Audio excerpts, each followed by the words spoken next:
Moana, it's your baby, I blurted out. Edric fell silent, his eyes wide with disbelief. Beside me, Selena gasped and clapped a hand over her mouth. Even I was shocked by my own candidness.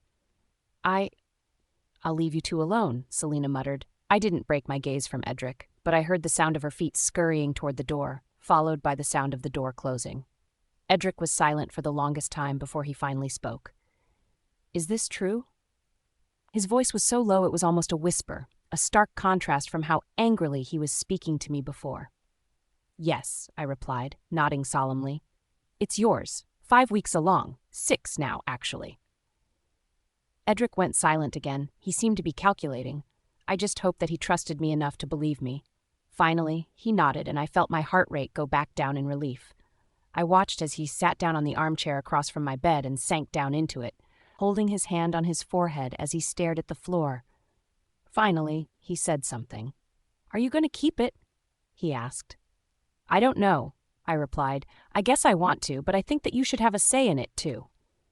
He nodded, then finally removed his hand from in front of his face and leaned forward with his elbows on his knees, looking at me with a somber expression. "It's your choice," he said. "If you want to keep it, then it's up to you." I wanted to be relieved, but there was still the looming question of whether or not the baby would have a father in its life, as well as whether I would keep my job. "Do you still want me out within the month?" I asked, my voice quivering slightly as I tried to calm my anxiety.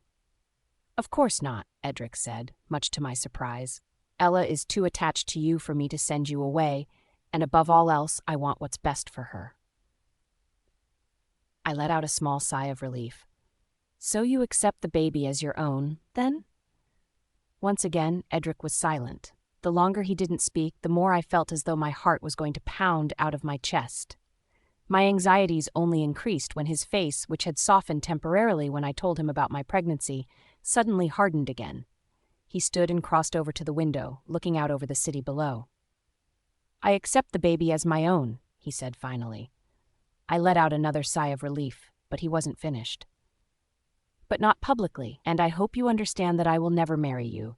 So if all of this was some sort of twisted scheme to marry a rich man, then maybe you should abort the pregnancy after all and save the child the same heartache that—" He stopped suddenly in the middle of his sentence. I furrowed my brow and cocked my head for a moment, wondering what he was going to say, but I was more concerned by how he mentioned that he would never marry me. Not only that, but he also seriously thought that I would come up with a twisted plan like that. "I would never use a child for some sort of sick ulterior motive," I said. "Good."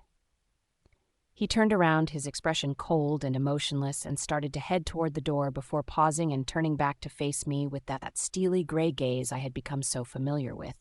"Like I said, the choice is yours. If you want to keep the baby, I'll provide the necessary financial support to ensure that the child leads a good life, just like Ella. But keep in mind, as you make your decision, that you will never get a marriage out of this. We will be co-parents and nothing more." His voice was steady and matter-of-fact, as though he were simply giving a financial report to his business colleagues and not speaking to the mother of his second child. I felt tears begin to well up in my eyes at the alpha billionaire's cold demeanor. To him, it seemed that discovering that he was potentially going to have another child was just another business transaction. Regardless, I swallowed my emotions and nodded, averting my gaze to the floor. "I'll think about it," I said. Edric nodded as well. Then, without another word, he left the room. Almost as soon as I was alone once more, the tears began to flow. Because of my low social status as a human nanny, not only was I undeserving of respect, but my child was also undeserving of parents that were in a committed, loving marriage. It sickened me to my core, and as I began to sob, I couldn't stop myself from thinking that this really would not be a healthy situation to bring a child into. Any child deserved to be accepted and loved unconditionally by both parents. "I don't know what to do, Mina," I said out loud, not thinking what the implications could be if someone overheard me. I just needed guidance and support. She didn't respond. In fact, I hardly felt her presence at all. Even though her presence had always been sporadic since the first dream I had about her, I could tell that this pregnancy and the heartache surrounding it was weakening her. If I went through with the pregnancy before she emerged, would she ever be able to emerge at all? As I realized that even my own wolf wasn't there to comfort me, a choked sob escaped my throat. I curled up on my bed in the fetal position and cried uncontrollably into my pillow, clutching at the sheets like the earth would simply tip over and I would fall into a void. I was crying so intensely, in fact, that I never noticed the sound of my door opening and never heard the sound of small, bare feet padding up to the side of my bed. My crying only ceased when I felt a tiny hand stroking my hair. I suddenly halted my sobs and opened my eyes to see Ella standing beside my bed with a worried expression on her sleepy face. "Are you okay, Moana?" she asked. I stifled another sob and managed a smile as I wiped the tears away from my hot face with my hand. "I'm okay now," I said, reaching out and tucking a loose strand of hair behind her ear. "Thank you for checking on me. I heard you crying from my room. Did you have a bad dream?" I nodded, relieved that she only thought I had a bad dream, instead of hearing the conversation between her father and I. Ella paused, then yawned. "I can sleep with you if you're scared," she said. My heart skipped a beat. Even when the world felt cruel and cold, the warmth and generosity of small children was always a comfort. I smiled, ignoring the feeling of more tears streaming down my cheeks, and held the blanket up for her to climb in. When she did, I wrapped my arms around her and felt her nuzzle down into my chest like a small kitten. I kissed the top of her head, and she was asleep within minutes. That night, I slept peacefully for the first time in weeks. Edric. I couldn't believe my ears. Moana was pregnant, just as I had suspected, but she was pregnant with my child. At first, I didn't want to believe her, but the pleading look on her face told me all I needed to know. I could tell that she was being truthful. There was no doubt about it. But at the same time, I couldn't quite tell if she was being truthful about her original intentions.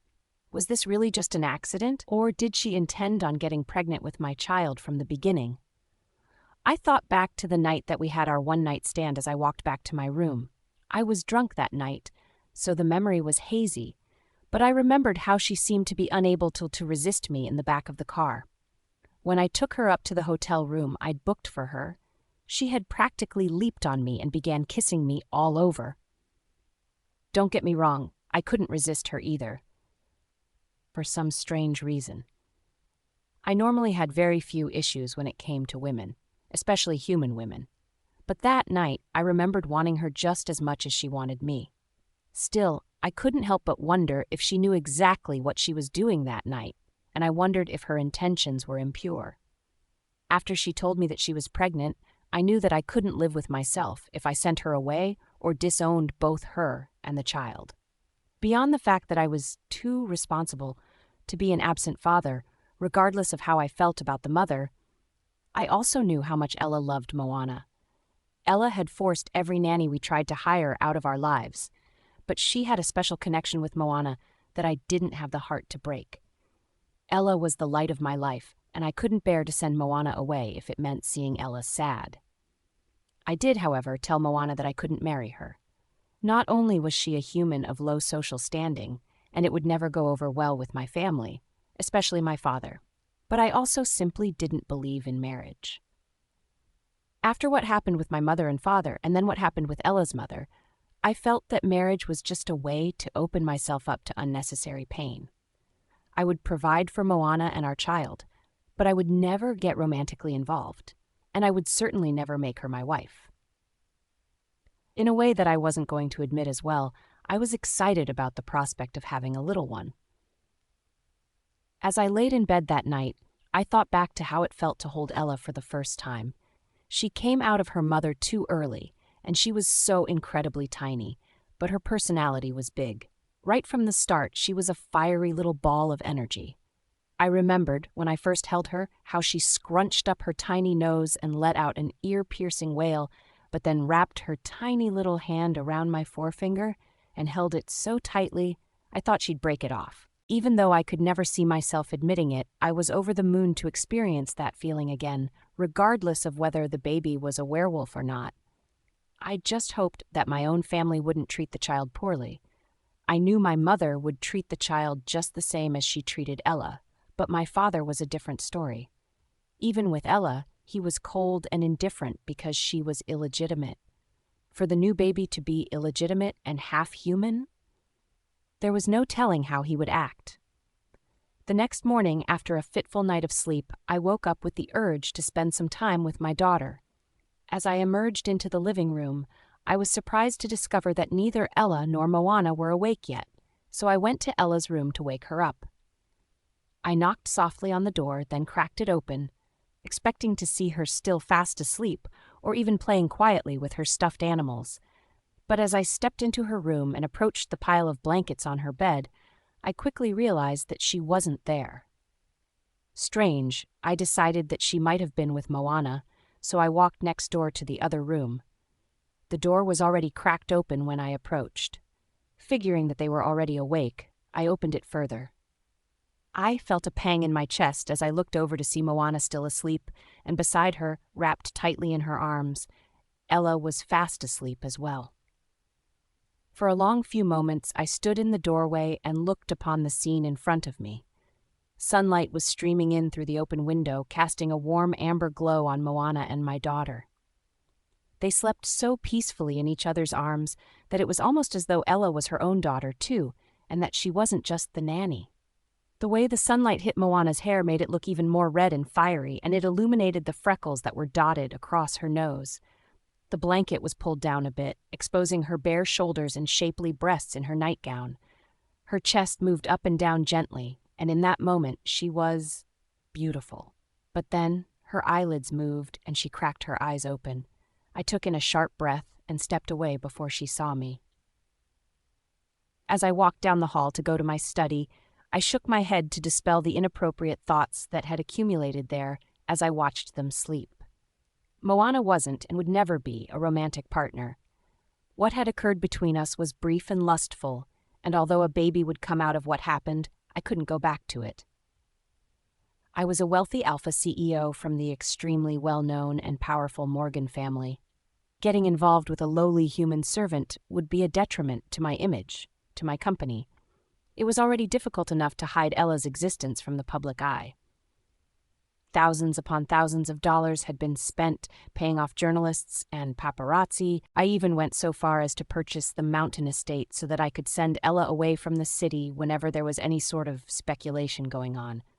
Adding a half-human child as well as a relationship with a human employee would be 10 times worse. I briskly walked to my study and shut the door, letting out a deep sigh once I was inside. If Moana wanted to keep the baby, then I would do the right thing and take care of it. I would ensure that the child would have the best life possible, just like Ella. But, also just like Ella, the child would never publicly be revealed, not as my own at least.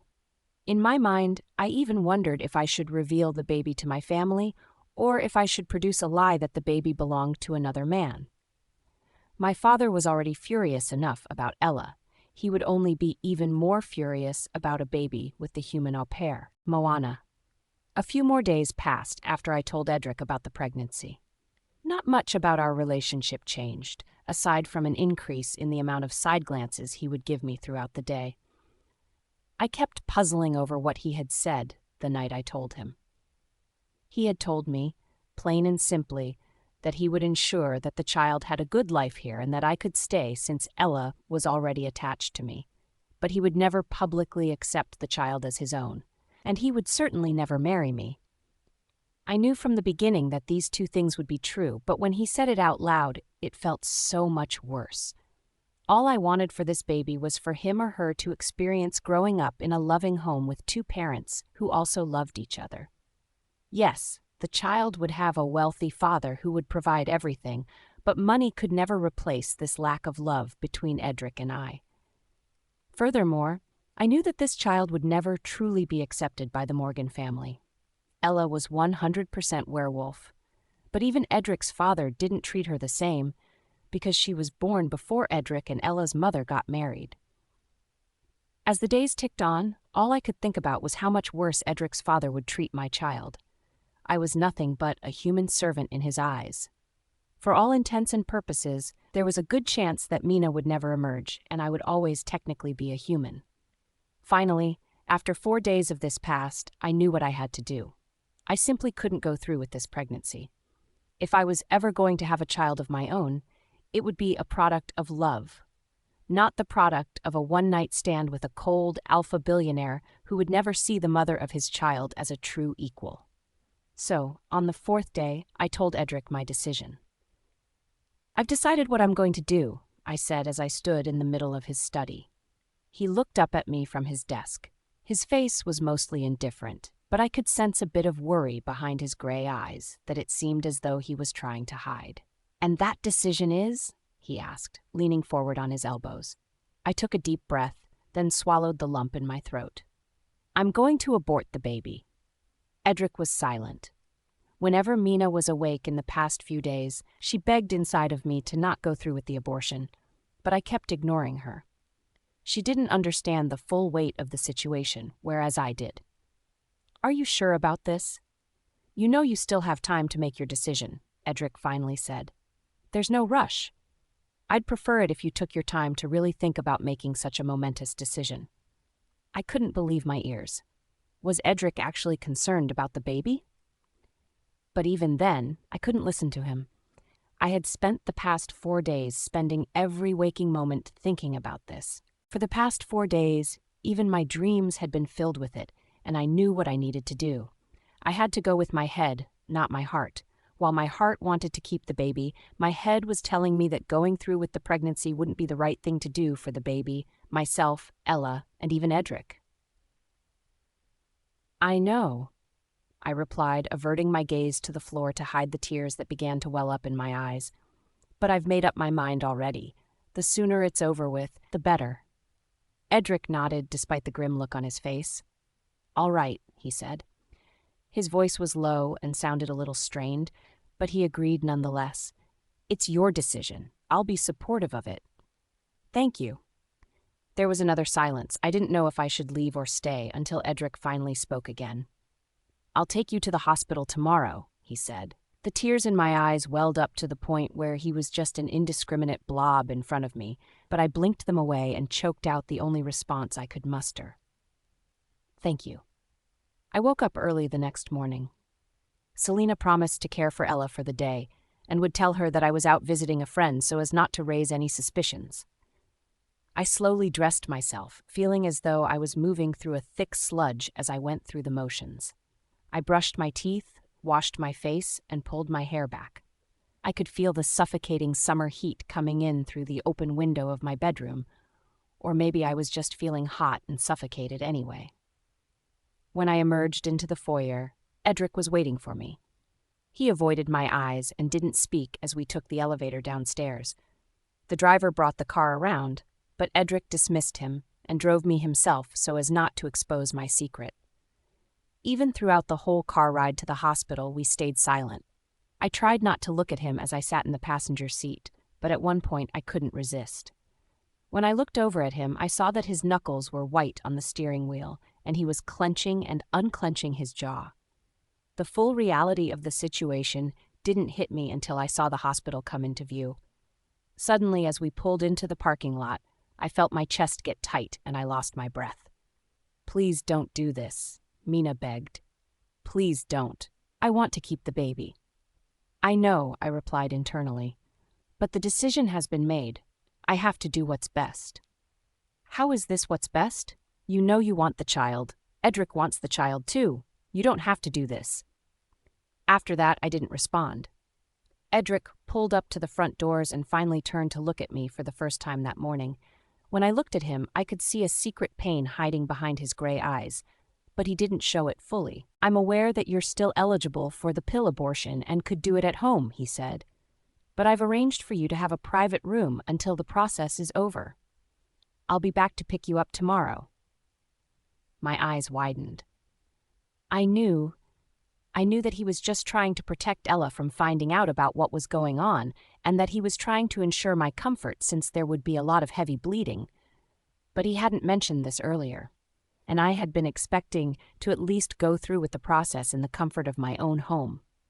Part of me wanted to scream at him for being so concerned about his public image that he couldn't even consider coming in with me for the procedure, but I controlled myself and quietly opened the car door. "Good luck," was all he said. I didn't respond. Instead, I simply got out of the car and closed the door behind me with a pain in my heart. Moana. Swallowing my anger over Edric's sudden choice to leave me at the hospital overnight and chalking it up to him simply wanting to protect his daughter, I took a deep breath and opened the car door before stepping out. I walked into the spacious lobby where a secretary was sitting at a small desk. She shot me a confused look as I entered. "Ma'am, this is a werewolf hospital," she said, her tone of voice sounding flat and annoyed. This angered me even more than what Edric had said in the car. "I know," I replied, walking up to her desk. "I have an appointment." The secretary stared at me for a moment, looking me up and down briefly, before she returned to slowly chewing her gum and clicking around on her computer. "Name? Moana Fowler," I replied. She clicked around some more, muttering under her breath, before she seemed to find my appointment. She then wrote my name down on a name tag sticker and handed it to me. "You're on the second floor. The elevator is over there." She pointed behind herself without even turning, then promptly returned to clicking at her computer. I swallowed as I walked past her and pressed the button on the elevator. The elevator doors slid open. I stepped on, then pressed the button for the second floor. As I waited for the doors to open again at my destination, I realized that I was touching my stomach nervously and quickly pulled my hand away as a tear came to my eye. "You can still turn around," Mina said. "You can go home. There's no need to go through with this." I ignored her. The elevator doors slid open on the second floor. I stepped out and followed the signs down the hall to the gynecology department, then walked through a set of large glass double doors. The inside of the gynecology department, to no surprise, was extremely nice with large windows that looked out over a courtyard below and rows of plush chairs in the waiting area. Soft classical music played. Scattered around the room were various other patients waiting for their appointments. There were a few couples and some single women. All of them, of course, looked up at me when I entered, immediately noticing from my lack of assent that I was a human. One of the women turned and whispered something to her husband as I passed. I overheard her say something about how I didn't belong here, but I chose to ignore her and instead calmly walked up to the reception desk. "Hello?" I said to the young nurse working at the desk, who thankfully smiled warmly at me. "I have an appointment. Last name is Fowler." The nurse nodded and looked at her computer, then looked back up at me and smiled again.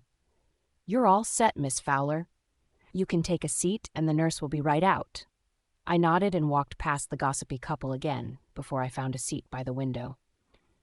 As I sat, I only began to grow more and more nervous.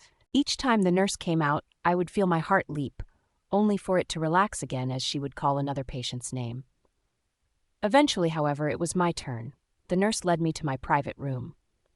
There was a comfortable bed and a couch inside, with a nice, big window and even a small kitchenette. The medical equipment, however, ruined the otherwise pleasant atmosphere. "The doctor will be right in," the nurse said, giving me a hospital gown before leaving me again. Once I was alone, I put on the hospital gown. It made me feel even more exposed and I couldn't bear my racing heart anymore. I wished, even though we weren't romantically involved, that Edric had come here with me. It was terrifying to be doing this alone. Soon enough, the doctor came in with a soft knock on the door. He was a short older man with a bit of a hunch in his back as he walked, but his eyes were bright and youthful. "Hello, Miss Fowler," he said with a warm smile that helped me relax. "I hear you're coming in for an abortion." I nodded. "We will have to perform an ultrasound to check to see exactly how far along the pregnancy is," he said then. "Go ahead and lay back." I nodded again. Lately it felt as though nodding was the only thing I could do, as words didn't seem to be capable of coming out of my mouth because of the enormous lump in my throat. I laid back and put my feet up in the stirrups as the doctor asked. My heart raced as he began the internal ultrasound, and I closed my eyes against the feeling of the probe moving around inside of me. Thankfully, the ultrasound was over quickly. I had always hated those internal ultrasounds. The doctor helped me sit up again, then reached out and patted my hands comfortingly as they sat clenched together in my lap. "There," he said. "Now that that's done, it is protocol for me to ask, Would you like to see the ultrasound before you make your final decision? I gulped, freezing for a moment. Of course I wanted to see the ultrasound, but I also worried that seeing the embryo would change my mind. I didn't know what to do, but finally my curiosity got the best of me. I'd like to see it, I said. The doctor nodded. He grabbed the side of the ultrasound monitor and turned it so I could see. My heart practically jumped out of my chest as he pointed at the small embryo that had begun to form inside of me. There it is, he said, just 7 weeks along. If you decide to go through with it, you'll be eligible for the pill abortion, and, as I understand it, you'll be spending the night here so we can make sure you're comfortable. It'll be just like a heavy period with some cramping. I wanted to respond, but it felt as though my tongue had been cut out. I couldn't tear my eyes away from the screen. The thought of removing this little life from my body swirled around in my head. I had no qualms with abortion, and always supported women who wanted to go through with it, but now I didn't know if it was something that I could personally go through with. Needless to say, I was stuck between a rock and a hard place. The doctor must have noticed this because he smiled again. Seeing the ultrasound can bring up a lot of confusing feelings, he said. You can take a few minutes to decide if you'd like. I can step out. I think I'd like to take a few minutes, thank you, I said, nodding vigorously. Of course. The doctor patted my hand again and gave it a small squeeze. I'll be back in 5 minutes to check on you. I watched as he walked out of the room, biting my lip the entire time. Once he was gone, I slowly turned back to look at the screen, and without thinking, I reached out to touch the spot on the image where the little embryo was. It hardly had a shape yet, but already I was beginning to imagine whether it would be a boy or a girl, whether the child would have my eyes or Edric's eyes, whether it would have red hair. I couldn't help but cry at that point. It felt as if no time passed at all before the doctor came back. I hardly had any time to stop my crying, and he saw my red and puffy face as soon as he came in. A look of concern spread across his face, and he hobbled over to me, reaching out and squeezing my shoulder. Did you decide? He asked. His question only made me cry even harder. I felt utterly helpless. Edric. As I watched Moana walk into the hospital, I already had my doubts. I was already uneasy enough as we pulled up to the front doors, but seeing her walk away only solidified that feeling. My wolf was just as distraught. You're really going to let her do this? He asked with a growl. It's your baby, too. Think about what it was like when you held Ella for the first time, and then imagine how it would feel with this new baby. You've always secretly wanted to experience that feeling again, and now you're letting this opportunity get away from you. I shook my head as I watched the doors close behind Moana, then put the car in drive and pulled out of the hospital parking lot. I know you don't want this to happen, I said to my wolf out loud now that we were alone, and I know that you were excited before, but it's her body and her decision. My wolf didn't respond after that. He was hurt and angry, rightfully so, but maybe Moana was right about this being the best decision. It was already difficult enough to have one illegitimate child, let alone a second one that also happened to be half human. And even worse than that, the mother was from an incredibly low social status, and she was my daughter's nanny. I didn't even want to imagine how my family would react to this sort of news. I felt horrible for leaving Moana there overnight, but it really was best for her to stay out of the penthouse during the process. If she bled through her clothes, or if Ella saw the pills or the bloody menstrual products, Ella would certainly ask questions that would be difficult to answer. Furthermore, after doing some of my own research, I discovered that women could often have painful cramps, nausea, lightheadedness, and weakness during this process. I figured it would be best if Moana had some peaceful time away from Ella and the maids, and for her to be under close medical supervision. As I drove to work, however, I couldn't get the image of her sleeping with Ella on the morning after I learned about the pregnancy out of my mind. They had looked so peaceful together, truly like mother and daughter. The thought of having another child for her to cherish in that same way, a sibling for Ella to love and to play with, made my heart ache. But it was too late. As I pulled up to the office building, I was certain that Moana was well along in the process by now, Besides, she had made her decision, and it would be right of me to try to change her mind. I sighed, parking the car in the large parking garage, then took the elevator up to the top floor where my office was located. A few floors up, a couple of other employees got on the elevator. I nodded politely as they stepped on. "Did I tell you what Tyler did for me last night?" one employee, a woman, said to the other. "No," the other employee said, smiling. "What did he do?" The first employee grinned widely. "Look at this." She took out her phone, then opened a picture on her camera roll. I tried not to look too closely, but I caught a glimpse out of the corner of my eye of a little boy holding a big handmade drawing with a purple handprint on it. "Ah," the second employee said. "He's such a cutie. I miss when mine were that age. Before you know it, they stop wanting to do nice things with their mother. It's like they don't know that I carried them for 9 months, changed their diapers, held their tiny little hands." I felt another ache in my chest. The elevator doors slid open, and although this wasn't my floor, I felt stifled. I had to get out. "Excuse me," I said, brushing past the two ladies and out into the random office floor that the elevator just stopped at. I took a deep breath and straightened my tie, pushing the image of the new baby one day making cute little drawings for Moana out of my mind, and made my way through the maze of cubicles. As I passed, various employees stopped what they were doing and greeted me with a combination of the utmost respect and a bit of confusion, seeing as how I'd never come to this floor before. I forced a half smile, just wanting to get through to the stairwell so I could get to my office without any further fuss. If I could just get to work, then I wouldn't think about the baby or Moana. But as I walked past the cubicles, I couldn't help noticing the pictures of people's children on their desks.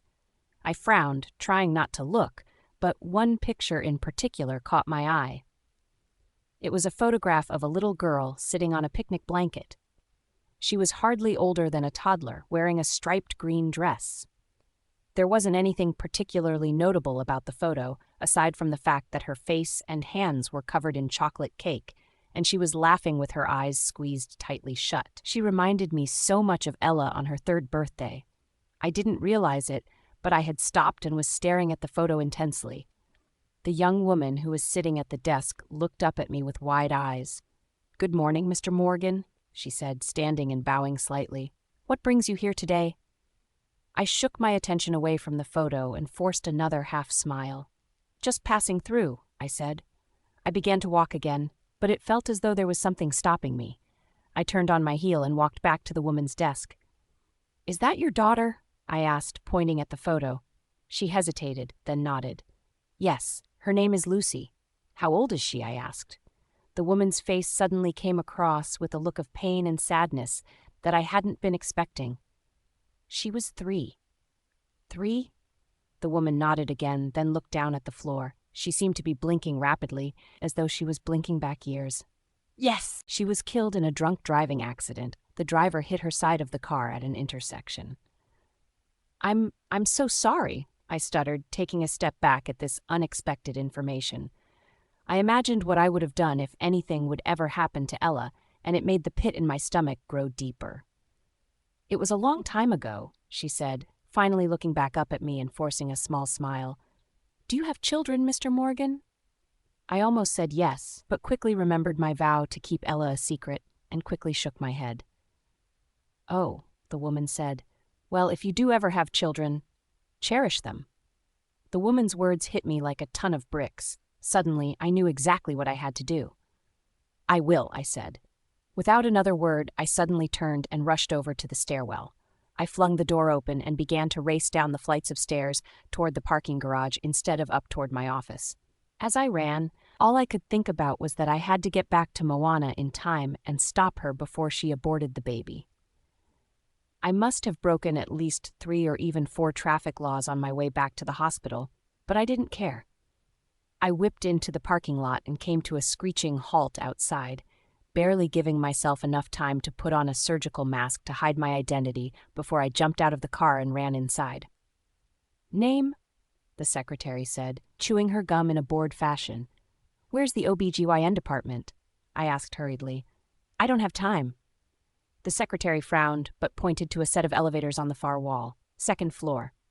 Thank you, I muttered as I sprinted to the elevators. I pressed the button over and over again, willing the elevator to come faster, but it was no use. I cursed to myself as I watched the number above the elevator slowly tick down. Finally, the doors slid open. And out stepped Moana. She looked incredibly pale. "Moana, did you decide?" the doctor asked. I felt completely helpless and began to cry harder. The doctor was silent and let me cry, and when I was finally able to speak around my sobs, I looked up at him and shook my head. "I can't do it," I said, my chest heaving with each word as my lungs felt like they would explode. "I don't want to go through with the abortion." The doctor nodded. "Okay then," he said with a warm smile. "You don't have to do it." He left to let me get dressed again. As I did, I felt Mina practically leaping with joy inside of me, and I couldn't help but smile a bit. I finished dressing, then headed back out to the elevator with the intention of calling a cab home since Edric thought that I would be spending the night here. When the elevator doors slid open, however, I was utterly shocked to see Edric standing there with a blue surgical mask on to hide his identity. He had a panicked look in his eyes. We stared at each other for a long few moments before he finally spoke. "Well?" he asked. "Did you do it?" I shook my head. "I couldn't. I decided that I want to keep it." He seemed relieved and let out a deep sigh. "Come on, I'll drive you home," was all he said, but I could tell just from his body language that he was happy with the decision. Without another word, he turned around and walked back to the door.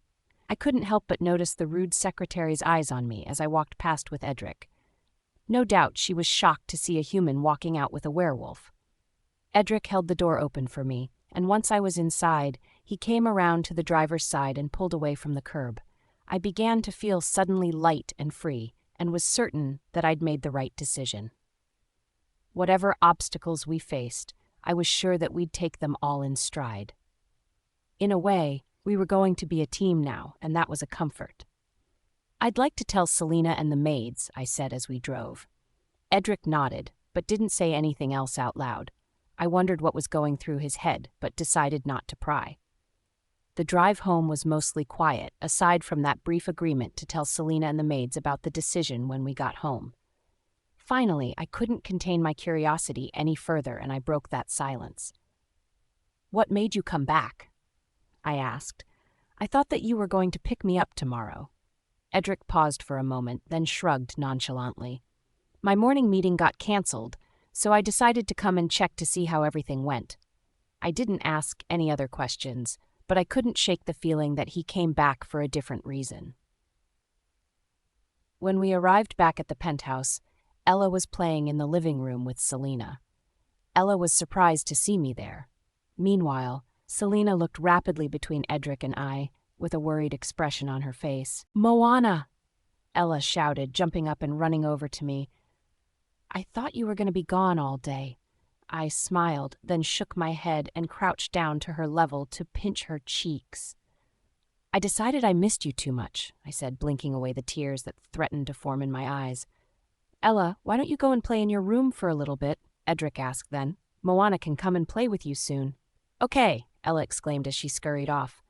Once she was gone, Selena stood. I noticed that she was wringing her hands nervously. "Well?" she asked. Edric didn't answer. Instead, he gestured for both Selena and I to follow him to the study, and called for Amy and Lily to come as well, who were standing in the kitchen doorway looking concerned. Once the door was closed, Edric sighed. He opened his mouth to speak, then promptly closed it again and cleared his throat. I could tell that he was struggling to find the right words, so I decided to take it upon myself to reveal the news. I decided to keep it. Selena let out a sigh of relief. Amy and Lily sighed too, and in that moment I realized that they certainly already knew about the pregnancy, despite Selena having promised not to tell anyone. Still, I couldn't be mad at her for secretly telling them. "Oh, this is wonderful," Selena said. Much to my surprise, the housekeeper walked briskly over to me and wrapped me in her arms. Once again, I was taken aback by her sudden display of affection, but it was over more quickly than it began. She stepped back, then looked between Edric and I once again. "Are you going to tell Ella?" she asked. I looked up at Edric. We hadn't talked about it even once. And I was still unsure as to whether he would even tell her that the baby was her sibling, or if we would hold up a facade that the baby had a different father. For the second time in those few moments, I was shocked again. "Of course," he said without hesitation, nodding. "We'll tell her." "And what will you say exactly?" Selina pried. "Do you have a plan?"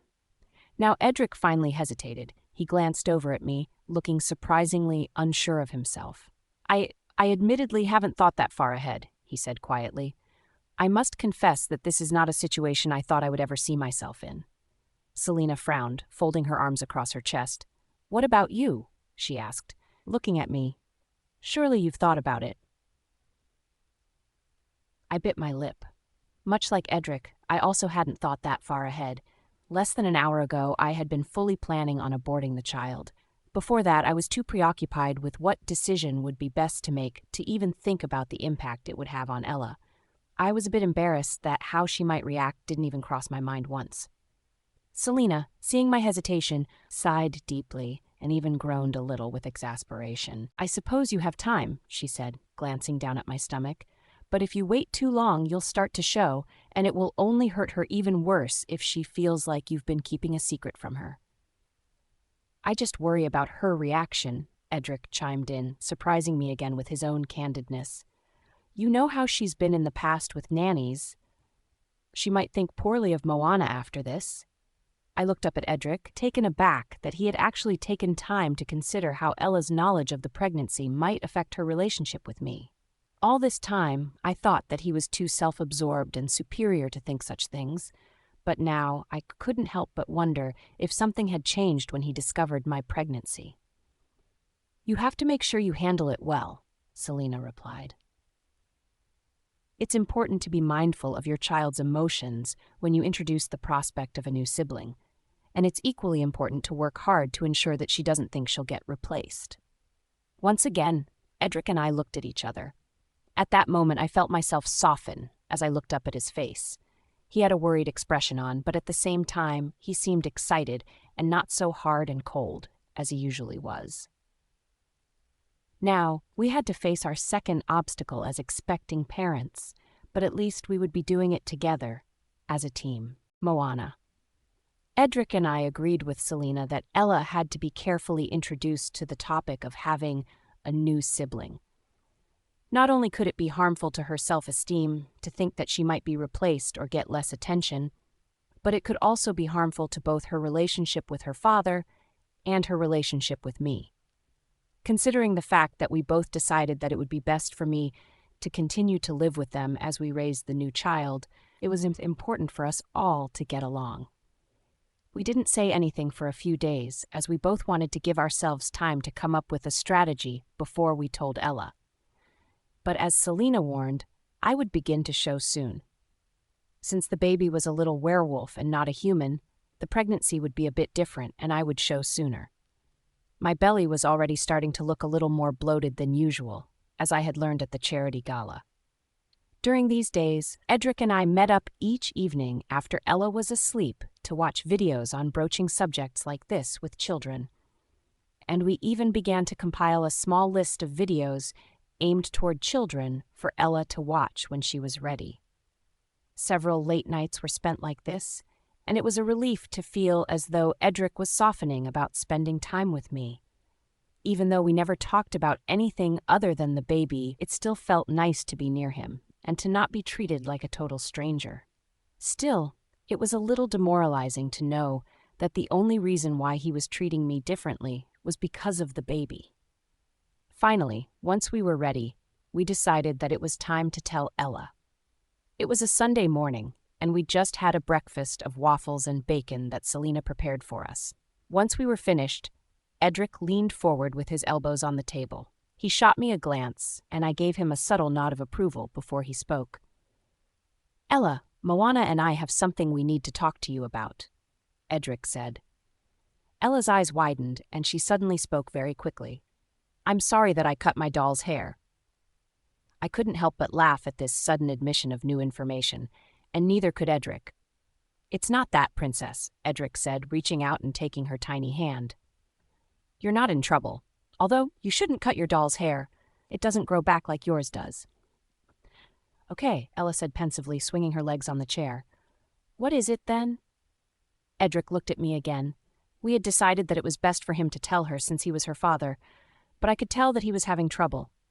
I pressed my lips together and smiled slightly, urging him to continue. Moana is going to have a baby, he finally said quietly.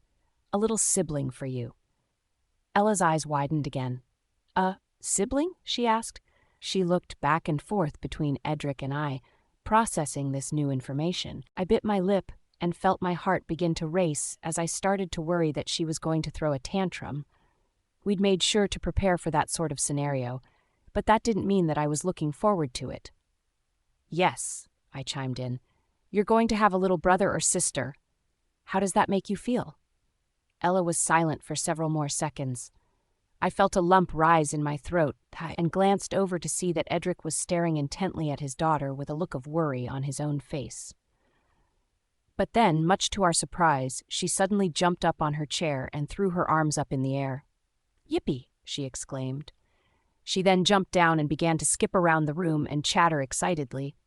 I'm going to have a little sibling. I hope it's a girl. I want a sister so I can braid her hair and do her makeup. She stopped then, tapping her chin with her index finger. Although, I guess a brother would also be okay. Then we can play tag and I don't have to feel bad if he falls down because he's a boy. Suddenly, Edric threw his head back and laughed, fully and deeply, for the first time since I'd met him. Ella, you should still worry if your little brother falls down and gets hurt, he managed through the laughter. His eyes were squeezed shut as he continued to laugh, and when they finally opened, there was a sparkle in them that I'd never seen before. Seeing him like this made me smile. Finally, Ella walked back over to her seat and sat down. So you're happy? I asked, squeezing her little hand. She nodded. I'm very happy.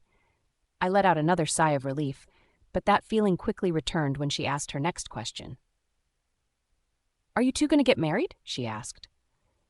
Edric and I both fell silent. I heard him clear his throat, but I quickly averted my gaze, as did he. We had both known that she would probably ask this question, but we never could have actually prepared ourselves for it.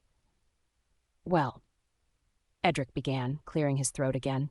I looked up, feeling my heart skip as I saw that his gray eyes were looking at me once more. The sparkle in them had faded, as though he flipped a switch. They weren't cruel, but they weren't warm either. Your daddy and I decided to just be friends, I said suddenly, turning my entire body in my chair to face Ella. Ella frowned. But mommies and daddies always get married, don't they? She asked, turning her head to look at Edric. Not always, Princess, Edric said in a low, serious voice. Sometimes they don't, but that's okay. The baby will still be your little sibling. Oh, Ella said. Okay. Even though it hurt to admit that we would never be a true married couple and would only ever be co-parents living under the same roof, I was at least relieved to know that Edric was able to handle that question so well. It made me wonder, though, would the new child be so accepting of it?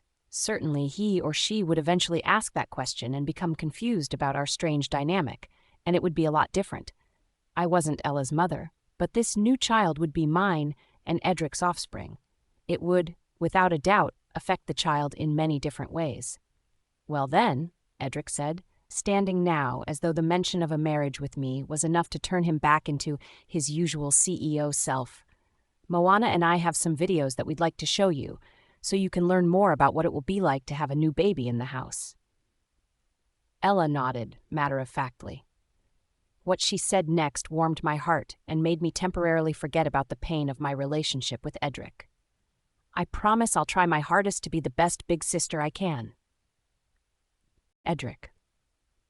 Now that the issue of Moana's pregnancy was settled, in our household at least, I felt much more at peace than before. Ella seemed to get happier by the day and would chatter away about her future sibling almost every night at dinner. The issue of figuring out how to best bring it up to my parents was still something I would have to deal with, but at least I had a little time. It wasn't as though my father was walking around my penthouse and would see Moana's growing belly, unlike Ella, who would have seen it happening before her very eyes. Part of me wanted to keep up the lie and tell my parents that I wasn't the father, but I knew that it would be useless with Ella running around. 8-year-olds don't exactly make the best keepers of secrets. Things seemed to settle down into a new normal over the next several days. The servants were kind to Moana and helped her whenever she needed it, but she was still mostly independent with her work. However, I couldn't help but wonder if she would really still be considered a nanny once she got further on in the pregnancy, and especially once she had the baby. I had the money to continue paying her for caring for Ella, of course, but I did wonder occasionally if it would be appropriate, especially once my family found out. I just kept telling myself that we could cross that bridge when we came to it, though, and that bridge was still quite a ways away. I could take some time to think about the best plan of action as to how to address it when that time came. I noticed that Moana seemed to be spending more time doodling in her sketchbook. Well, not really doodling, as she was admittedly far better than that. Whenever she had some time to herself while Ella played or was busy with her violin and piano lessons, I would catch her sitting in some sunny corner with her sketchbook in her lap. If I was being honest, it made me a bit curious. She seemed so focused on her drawings. What exactly was she drawing? She caught me looking a few times, too. But I wasn't only looking at her sketchbook. When I would see her in the sunlight, her hair would turn an even more fiery shade of red. And as the pregnancy progressed, she seemed to have a maternal glow about her that made her even more beautiful. I caught her sometimes looking at me too, and we'd both quickly look away at the same time with an unspoken rule between us to not say anything about it. But when I couldn't sleep at night, I kept those images of her in my mind, particularly the one image that was still burned into my memories of the morning that I found her sleeping with Ella. Sometimes, just thinking about it made me fall asleep, but most nights it kept me awake more than anything. I tried not to think about her. It wasn't the right thing for me to think about her. Even though she was carrying my child, she was still the same as before, my very human nanny. I couldn't have any sort of romantic relationship with her, and that was final. Even the thought of it had to be cast out of my mind before things went too far. That was why, one night, I decided to climb out of bed and get myself a drink. Maybe the alcohol would make the picture of her in the sunlight leave my mind. I quietly walked to the living room, barefoot in nothing but my pajama pants, and poured myself a glass of wine at the minibar. I sunk down into the large, plush armchair with a sigh and swirled the red liquid around in my glass before taking a sip. Blah! I made a face to myself as I realized that the wine had gotten too warm and now tasted foul.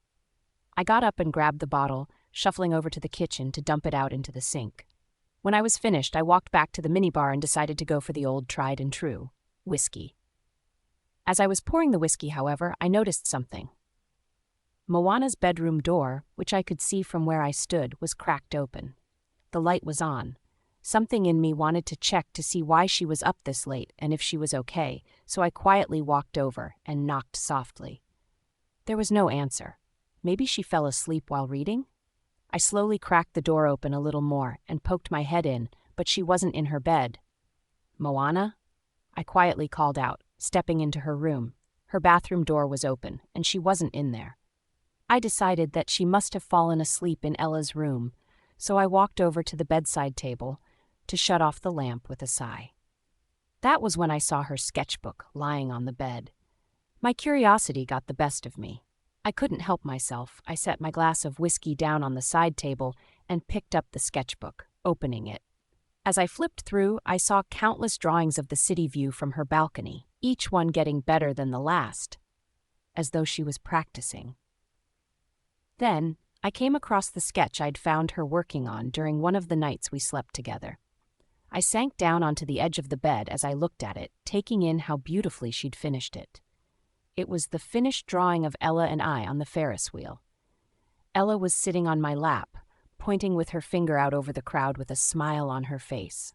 Moana had stylized it, of course, and had removed my surgical mask and sunglasses. My eyes looked so lifelike as they followed Ella's finger. I turned the page then and suddenly felt a skip in my chest as I saw what she'd drawn next. That must have been what she'd been working on so much lately. Little doodles of baby shoes, baby clothes, and, when I turned the page, a list of names. Adam, Genevieve, Liam, Celeste, Noah. She hadn't only been drawing these past several days, but she'd also been thinking of names. Something about it warmed my heart to think that she was sitting in those patches of sunlight, thinking about our baby's name. Suddenly, I heard the floorboards creak next door in Ella's room. I cursed under my breath and quickly threw the sketchbook down on the bed, tiptoeing out and just managing to get out to the living room before I saw Moana sleepily come out of Ella's room, then shuffle over to her room and shut the door behind her. I breathed out a sigh of relief. How could I explain that I was in her room snooping through her sketchbook at night? But then again, as I walked back to my room, I realized that I'd have to explain it anyway, because I'd accidentally left my glass of whiskey on her bedside table. Moana. One night, I was reading a bedtime story to Ella when I found myself nodding off in the chair by her bed. I didn't wake up until a couple of hours later. She was fast asleep and I didn't want to wake her, so I quietly got up and slipped back into my room to go back to sleep. When I walked back into my room, I didn't notice anything out of the ordinary, seeing as how tired I was. I moved my sketchbook aside and climbed into the covers and quickly fell asleep. The next morning, I woke up with a headache. I groaned and sat up, rubbing my eyes, and as I did so, I noticed something sitting on my bedside table that I hadn't noticed the night before. A glass of brown liquid. Furrowing my brow, I picked up the glass and inspected it. It was certainly one of Edric's whiskey glasses from his minibar, and when I sniffed its contents, I quickly realized that it was, in fact, whiskey. I frowned. Why was there a glass of whiskey on my bedside table? I hadn't noticed anything out of the ordinary the night before. Had Edric come into my room looking for me? I decided that I would ask him about it later and got up to start getting ready for the day. When I came out of my room and walked over to the dining room, Edric was already awake and was sitting at the dining room table with a plate of toast, a coffee, and a stack of financial reports in front of him. He looked up when I entered, and immediately I could tell that he was guilty when his eyes flickered to the now empty whiskey glass that I dumped out into my bathroom sink. "Were you in my room last night?" I asked, setting the glass down on the table in front of him. He paused, then finally nodded his head. "Yes, I saw that your light was on, so I went to shut it off. I guess I set my drink down." I frowned and opened my mouth to tell him that he shouldn't have been drinking so much in the middle of the night that he would forget a whiskey glass on my bedside table. But before I could, he suddenly spoke. "Get dressed," he said, taking a nonchalant sip of his coffee. "I'm going to the baby supply store while Ella is in training. You should come with me. Afterwards, we'll pick Ella up and I'll take you both out for dinner." I felt a little surprised by this sudden proposal. Already he was looking into buying baby supplies. And even more surprising than that, he was going out in public with me and was even planning on taking me for dinner? I didn't protest, however, and simply turned around to go back to my room and put on a nicer outfit. I opted for the same blue dress I bought at the farmer's market. As I put it on, I looked in the mirror and noticed that it seemed to hug my slightly growing belly well. And I even found myself running my hands along my belly with a smile on my face as I looked in the mirror.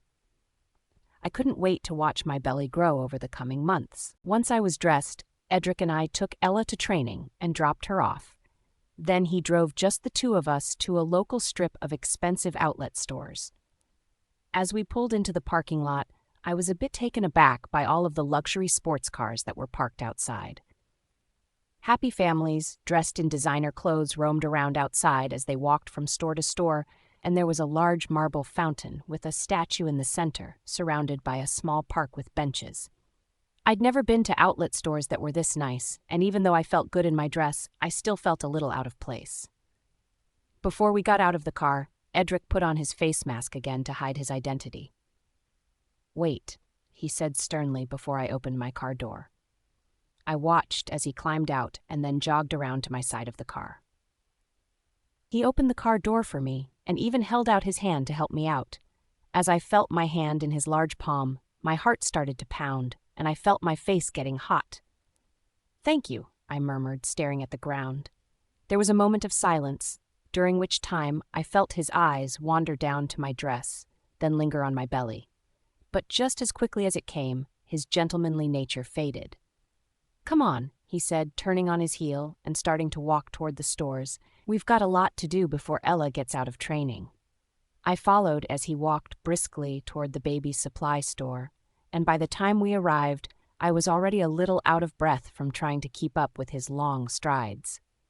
The store was full of other expecting parents, as well as parents with infants and toddlers. We began to walk around the store and look at all of the supplies, but as we did, I also looked around a bit at the other customers. I couldn't help but notice that many of the parents with young children also seemed to have human nannies with them that were doing all of the work to take care of the children. Admittedly, it bothered me a little bit that some couples were ignoring their children while their nannies did all of the work. I was a bit grateful that Edric never acted like that, despite his cold and indifferent demeanor. Not long after we began shopping, an attendant came to us with a smile on her face. "Looking for newborn supplies?" she asked, nodding her head toward my belly. I hadn't realized it, but I was rubbing my belly as I walked around. I almost went to take my hand away, but then I remembered that I could be open with my pregnancy now, which filled me with an immense amount of joy. "Yes," Edric replied with a nod. The attendant's smile widened. She then pulled out a handheld scanner and handed it to me. "If you'd like, you can walk around the store and use this to scan anything you want. Then, once you pay at the register, one of our employees will gather everything, and we can either have it delivered to your home or help you bring it out to your car." "Thank you," I replied. Edric and I walked away and continued to look. My jaw dropped when I spotted a lovely display with a cream-colored wicker bassinet. As I walked up to it and ran my hand along the fabric that was lined on the inside, it felt softer than anything I'd ever touched. But it cost almost $1,000. "Do you want that?" Edric asked, walking up to me. I hesitated, biting my lip before shaking my head. "No, it's too expensive." "Nonsense," Edric said. He grabbed the scanner out of my hand and immediately scanned the barcode on the bassinet before I could stop him. "Edric," I said, grabbing the scanner back, "that bassinet is almost $1,000. It's too expensive for something that will only be used for the first few months of the baby's life." Edric merely shrugged in response. "So?" he asked, folding his arms across his chest. "I have the money. I want this baby to have the best of everything." "Even so?" I replied, "It's wasteful to spend so much. It's pretty, sure, but there's no real need for such an expensive bassinet." Just then, another couple passed as we argued over the bassinet. The wife chuckled, and the husband leaned over toward Edric with a playful smirk on his face. "The first rule of being an expecting father is to never argue with the baby's mother," the husband said with a wink before walking away. Edric, who had his mouth open already to speak, suddenly shut it. I couldn't help it. The fact that the other man's words somehow managed to shut up the Alpha CEO made me laugh. Moana. By the time Ella's training was about to end, Edric and I had purchased a whole host of baby supplies.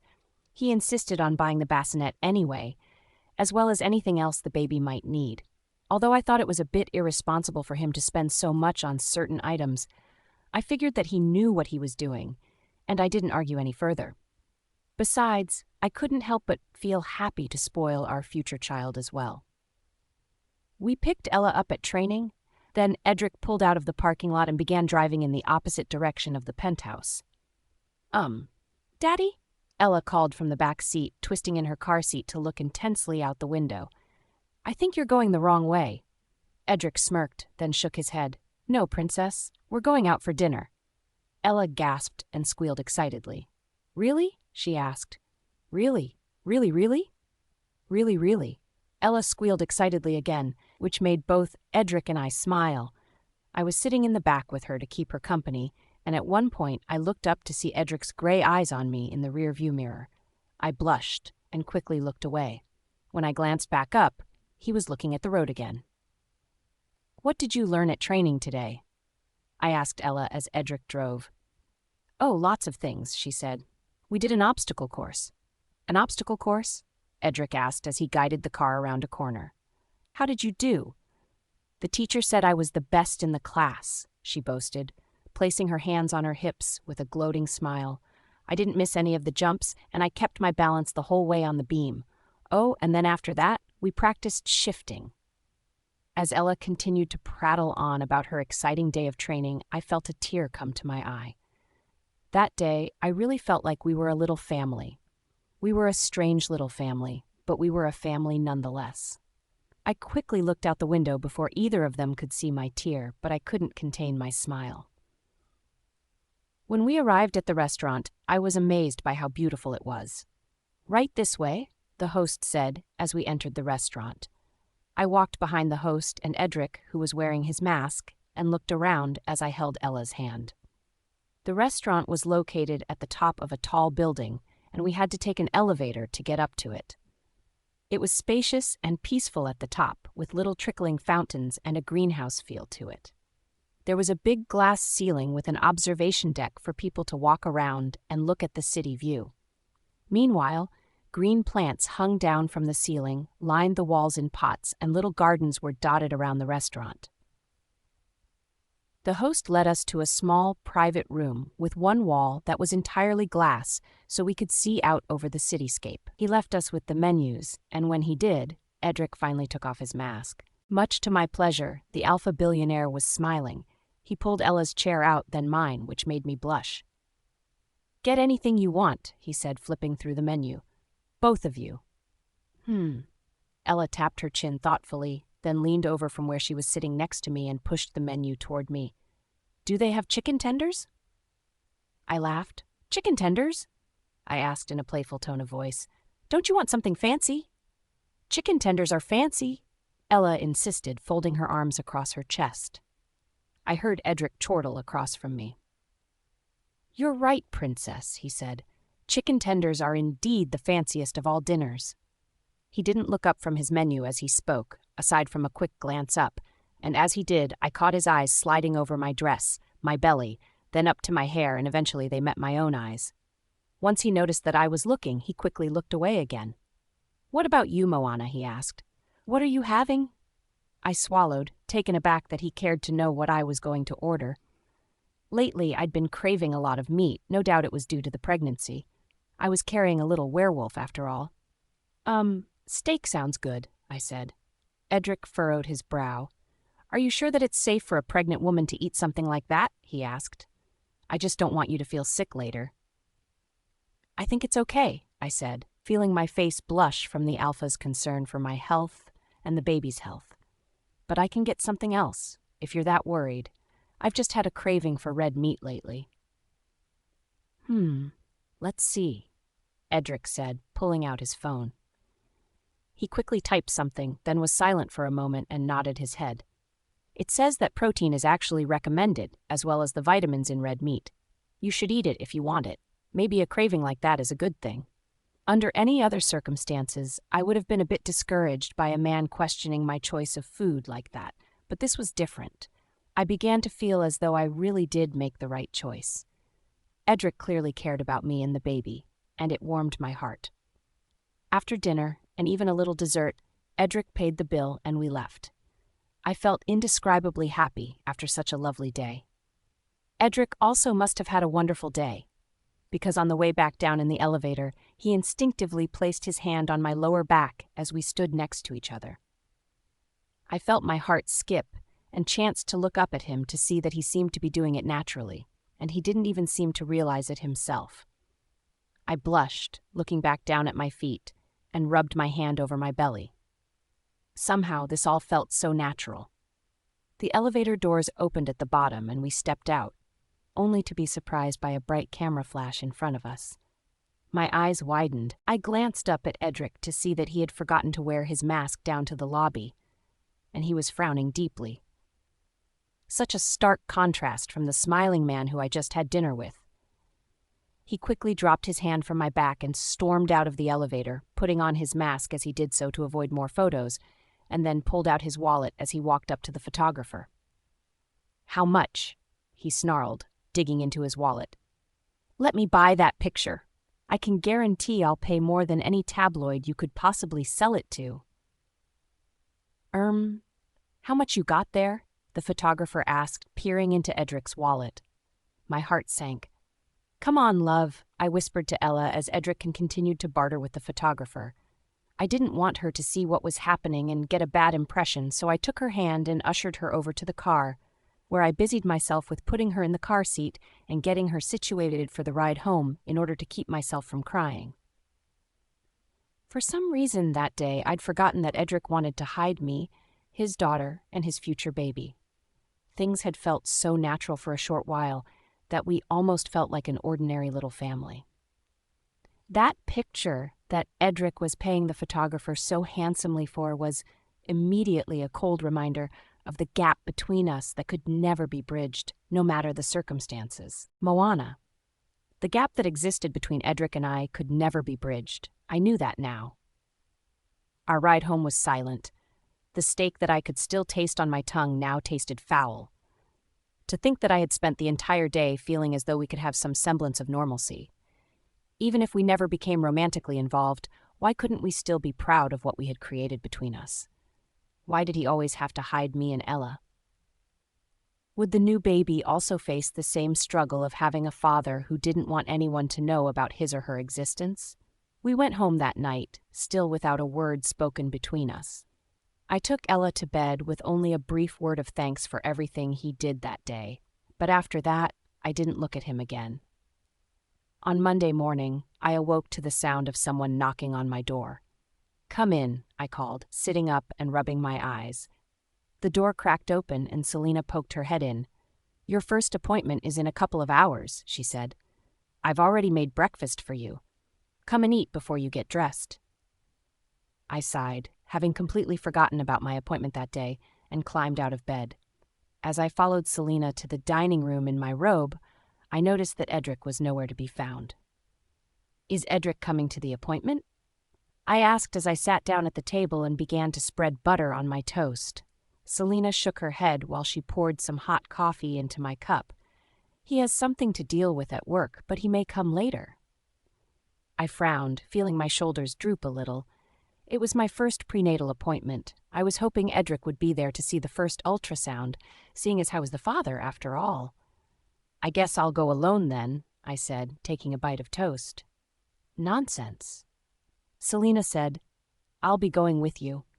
At the very least, hearing that Selena would be there with me was a bit of a comfort. "Thank you," I replied with a smile. "That would be nice." After I ate, I hurried back to my room to shower and get ready for the day. I brushed my teeth and combed my hair, put on a loose-fitting dress and comfortable shoes, then met Selena out in the foyer. As we took the elevator down, I realized that this was only the second time that I'd ever seen her going out into public, with the first time being my first day of employment. She had changed out of her housekeeper uniform and was wearing a crisp linen dress and held her purse stiffly in front of her. "Do you ever go out?" I asked as we walked across the lobby. "Rarely," she said. "Only if I have to." "You never want to go out with friends for a meal or anything like that?" Selena simply shrugged. "No one ever invites me." As she said that, I felt my heart ache a little for her.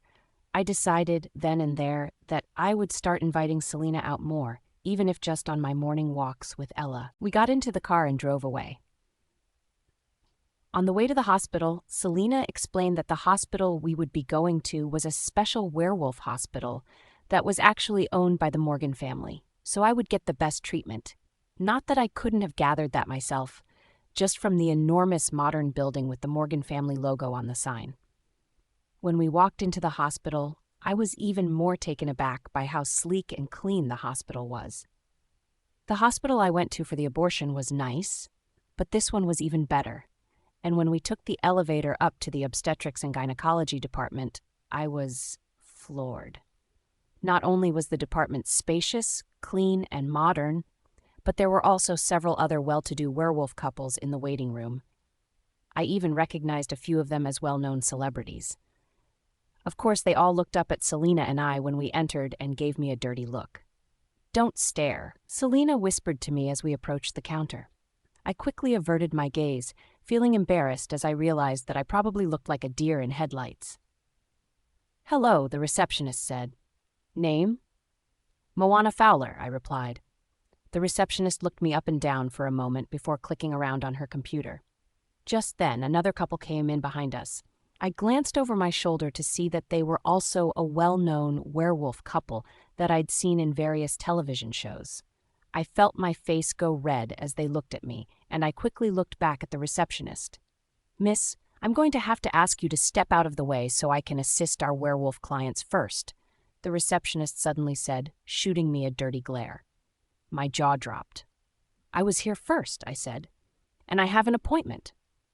"Yes, but this is a werewolf hospital, and our policy is to always serve werewolves first." Suddenly, Selena stepped in. "I'm a werewolf," she said proudly. "A gamma, and I'm escorting this young woman?" The receptionist only stared blankly at Selena for a moment before rolling her eyes and waving the other couple forward. Selena grabbed me by the arm and pulled me to the side, fuming. "If only they knew," she growled under her breath, shooting the receptionist an angry look. "The father of your baby pays her salary." "It's okay," I said. I'd been dealing with treatment like this as a human for my entire life. It was nothing new to me. "It is not all right," Selena said. Just then, she stormed back over to the desk and slammed her hands on the counter. "I'm demanding that you treat this young lady with respect," she said. "You're being terribly rude." The receptionist narrowed her eyes. I tried to step in to calm Selena down, but it was no use. The receptionist then picked up her phone and dialed a number. "Hi, yes, we have a human here who wants to be seen." "Yes, she has a werewolf escort, but they're being incredibly disruptive to the other patients." "Okay, thank you." The receptionist hung up. "I've just called security," she said to Selena. "If you don't want to be escorted out, then I suggest you leave." Selena's frown deepened. Meanwhile, the werewolf couple at the desk, as well as all of the others in the waiting room, were staring at us with a combination of incredulity and mockingness on their faces. "You can't seriously tell me that you're turning away an expecting mother," she said. "This is ludicrous." The receptionist shrugged. "I don't make the rules. If you had just let me serve the polite werewolf customers ahead of you, then you could be checked in by now. But you're just causing a scene." "It's really okay, Selena," I said, touching her arm. "I can find another doctor." Just then, in walked a man in a black suit and tie who had the look of the hospital director. And beside him, in walked Edric Moana. My eyes widened when I saw Edric, but at the same time, my body relaxed knowing that he was here to, hopefully, help us. He glanced over at me, but clearly didn't want anyone to know we were together and walked up to the desk. "Is there a problem here?" he asked the receptionist. "Yes, Mr. Morgan," she said, gesturing to me. "This woman is a human, and she's trying to be served before werewolves. It's our policy to serve werewolves first." Her eyes were wide as she spoke, and her voice shook a bit. I could tell that she knew that she would be in deep trouble if Edric Morgan himself was here. "Well, break policy just this once," he said. He turned to the werewolf couple next, who still stood nearby looking utterly confused. "So sorry about that," he said, then turned to Selena and me and addressed us. "I'll take you to the VIP room." With that, he turned on his heel and began to walk toward the examination rooms. Meanwhile, the director dealt with the receptionist and the werewolf couple. I couldn't make out exactly what was being said to the receptionist, but she seemed as though she was being reprimanded, and rightfully so, in my opinion. Just because it was policy to serve humans after werewolves didn't mean that it was morally right to treat humans like inferiors. Still, I followed Edric, keeping my head down to avoid the strange looks from other patients, with Selena trailing behind me. Once we were out of the waiting room, I let out a sigh of relief. "Thank you," Selena said, scurrying along to keep up with Edric. "That receptionist—" "It's okay," Edric said calmly. "She was only doing what she thought was right. It is policy to serve werewolves first." Selena frowned, but said nothing. Edric led us to a spacious private room. Selena went to sit on a chair in the hallway to give us some privacy, but Edric stopped her and gestured for him to come in with us. "You deserve to see the baby too, don't you think?" he asked. The housekeeper's eyes widened. She looked back and forth between Edric's face and mine, finally landing on mine. I nodded approvingly with a smile. "I'd like you to see it." Her face went red, but she followed us in, where the doctor was waiting. The doctor, a middle-aged woman with mousy brown hair, welcomed us with a smile. "Good morning," the doctor said, holding out her hand for me to shake. "I'm Dr. Melrose. I'll have the pleasure of being your doctor for the duration of this pregnancy. If you ever need anything, you can always call me, no matter the time of day or night. Here's my card." She pulled a business card out of her pocket, which I took gratefully. Seeing as how nervous I was becoming over the effects of a werewolf pregnancy on my body, I already had a whole host of questions to ask the doctor. Next, the doctor helped me up on the bed. She asked if it was okay to lift up my dress for the examination around Edric and Selena, to which I nodded, and she covered my lower half with a sheet, which wasn't entirely necessary, but I supposed it would make things a little less awkward around Edric in particular. "This is going to be a little cold," she said as she picked up a tube of ultrasound gel. She squeezed a generous amount on my belly, which I gladly accepted over the internal ultrasound that I had when I went for the abortion. "Just a little pressure now." The room fell silent as the doctor moved the probe around on my belly. The only sound that filled the room was the soft sound of my own pulse echoing from inside my body on the ultrasound machine. "And there's your little one," Dr. Melrose exclaimed. I gasped. On the screen, for the first time, we saw the little fetus inside of me. It was tiny, not even the size of an avocado, but it was there and it was alive. Seeing it for the first time filled me with such a strong and vast array of emotions that I didn't even know what to do with myself. "Looks like it's going to be a healthy little one," Dr. Melrose said with a smile. "Give it a few more months and we'll be able to tell the sex. What are you hoping for?" I blushed, dabbing at the tears of joy in my eyes with a handkerchief. "I don't know.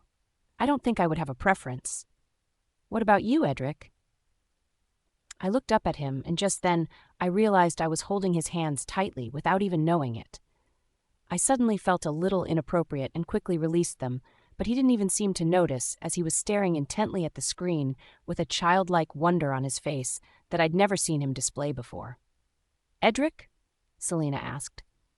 He shook his head and blinked rapidly as he was broken from his trance. "Sorry, I wouldn't mind if it was a boy or a girl, honestly." Dr. Melrose smiled. "It's funny," she said. "In my years of working as an obstetrician, I often hear that same thing. I think that most people have a preference until they see the fetus for the first time, and then they suddenly don't care about the sex so long as it's healthy." "It's true," Selena chimed in. "I was a midwife for many years. I saw some of the most stony-faced fathers who only ever wished for a boy ultimately melt into puddles of pure love when they held their baby girls for the first time." As Selena spoke, I glanced up at Edric again and imagined how his face would look when he held our baby for the first time. After my appointment, Edric led us out of the hospital through a private entrance and drove us home. He didn't say much during the car ride, but I could see a slight sparkle in his eyes that had yet to go away, even when we pulled up to the penthouse. Selena, who also had a new spring in her step after the ultrasound, helped me get out of the car. She chatted about heating up some soup that she'd prepared in advance for me, since the ultrasound took some strength out of me as we took the elevator. Meanwhile, Edric continued to stare off dreamily into space as though he was somewhere else entirely. Watching him made me feel overwhelmed with emotion. Despite all of our troubles, I was glad to know that he would at least love our baby.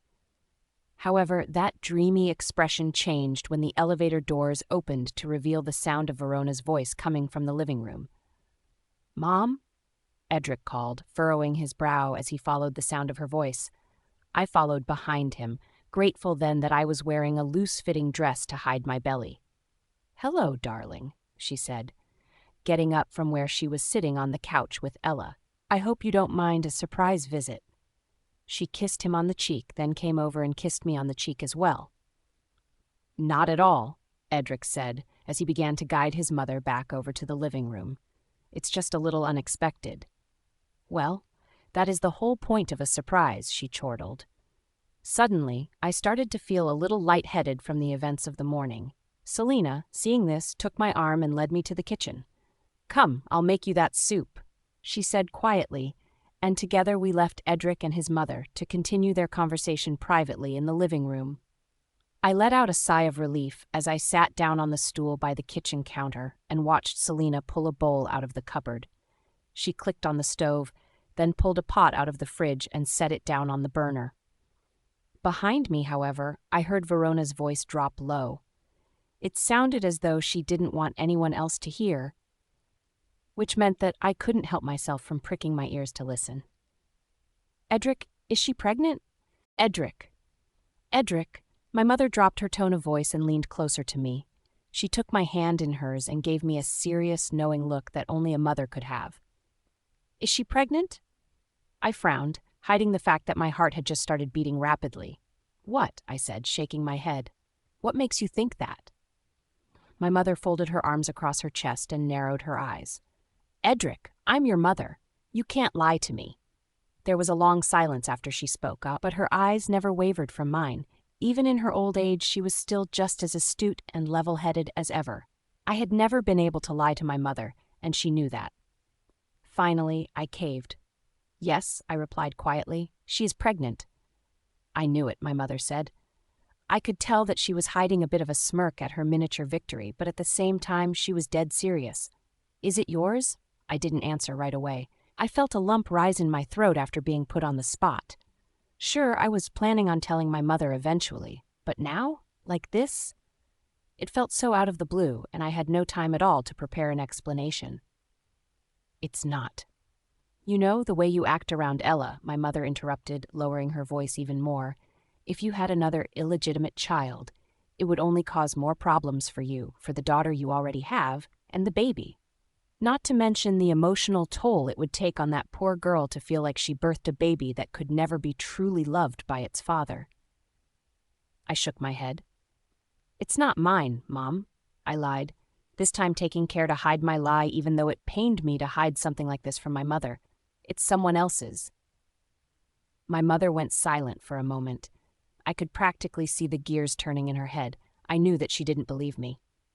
"Darling, I already heard all about your visit to the hospital this morning," she admitted. "You know, the couples that you let her ahead of are well known after all, and they were very put out by the entire thing. But I digress, and it was well within your rights to do such a thing if you felt it necessary. If it wasn't yours, though, why would you bother going to the doctor's appointments with her?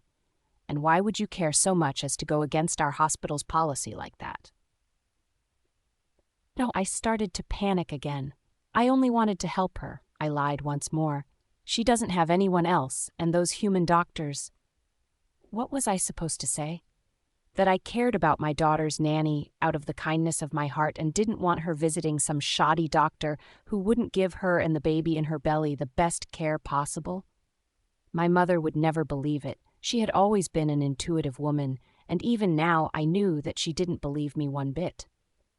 But, much to my surprise, she didn't question further. "Well then," she said with a slight sigh, leaning back in her chair, "that's very nice of you. I wish her all the best in her pregnancy."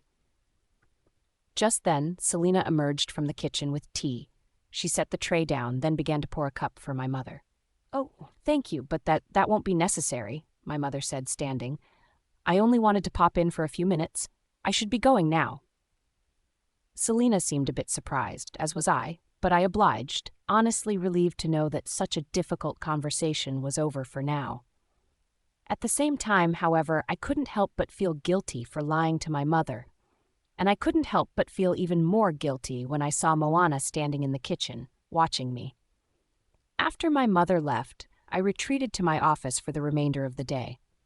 I spent the majority of my time there pacing back and forth in my study, wondering what to do. I would have to address this soon. Eventually, my family would find out.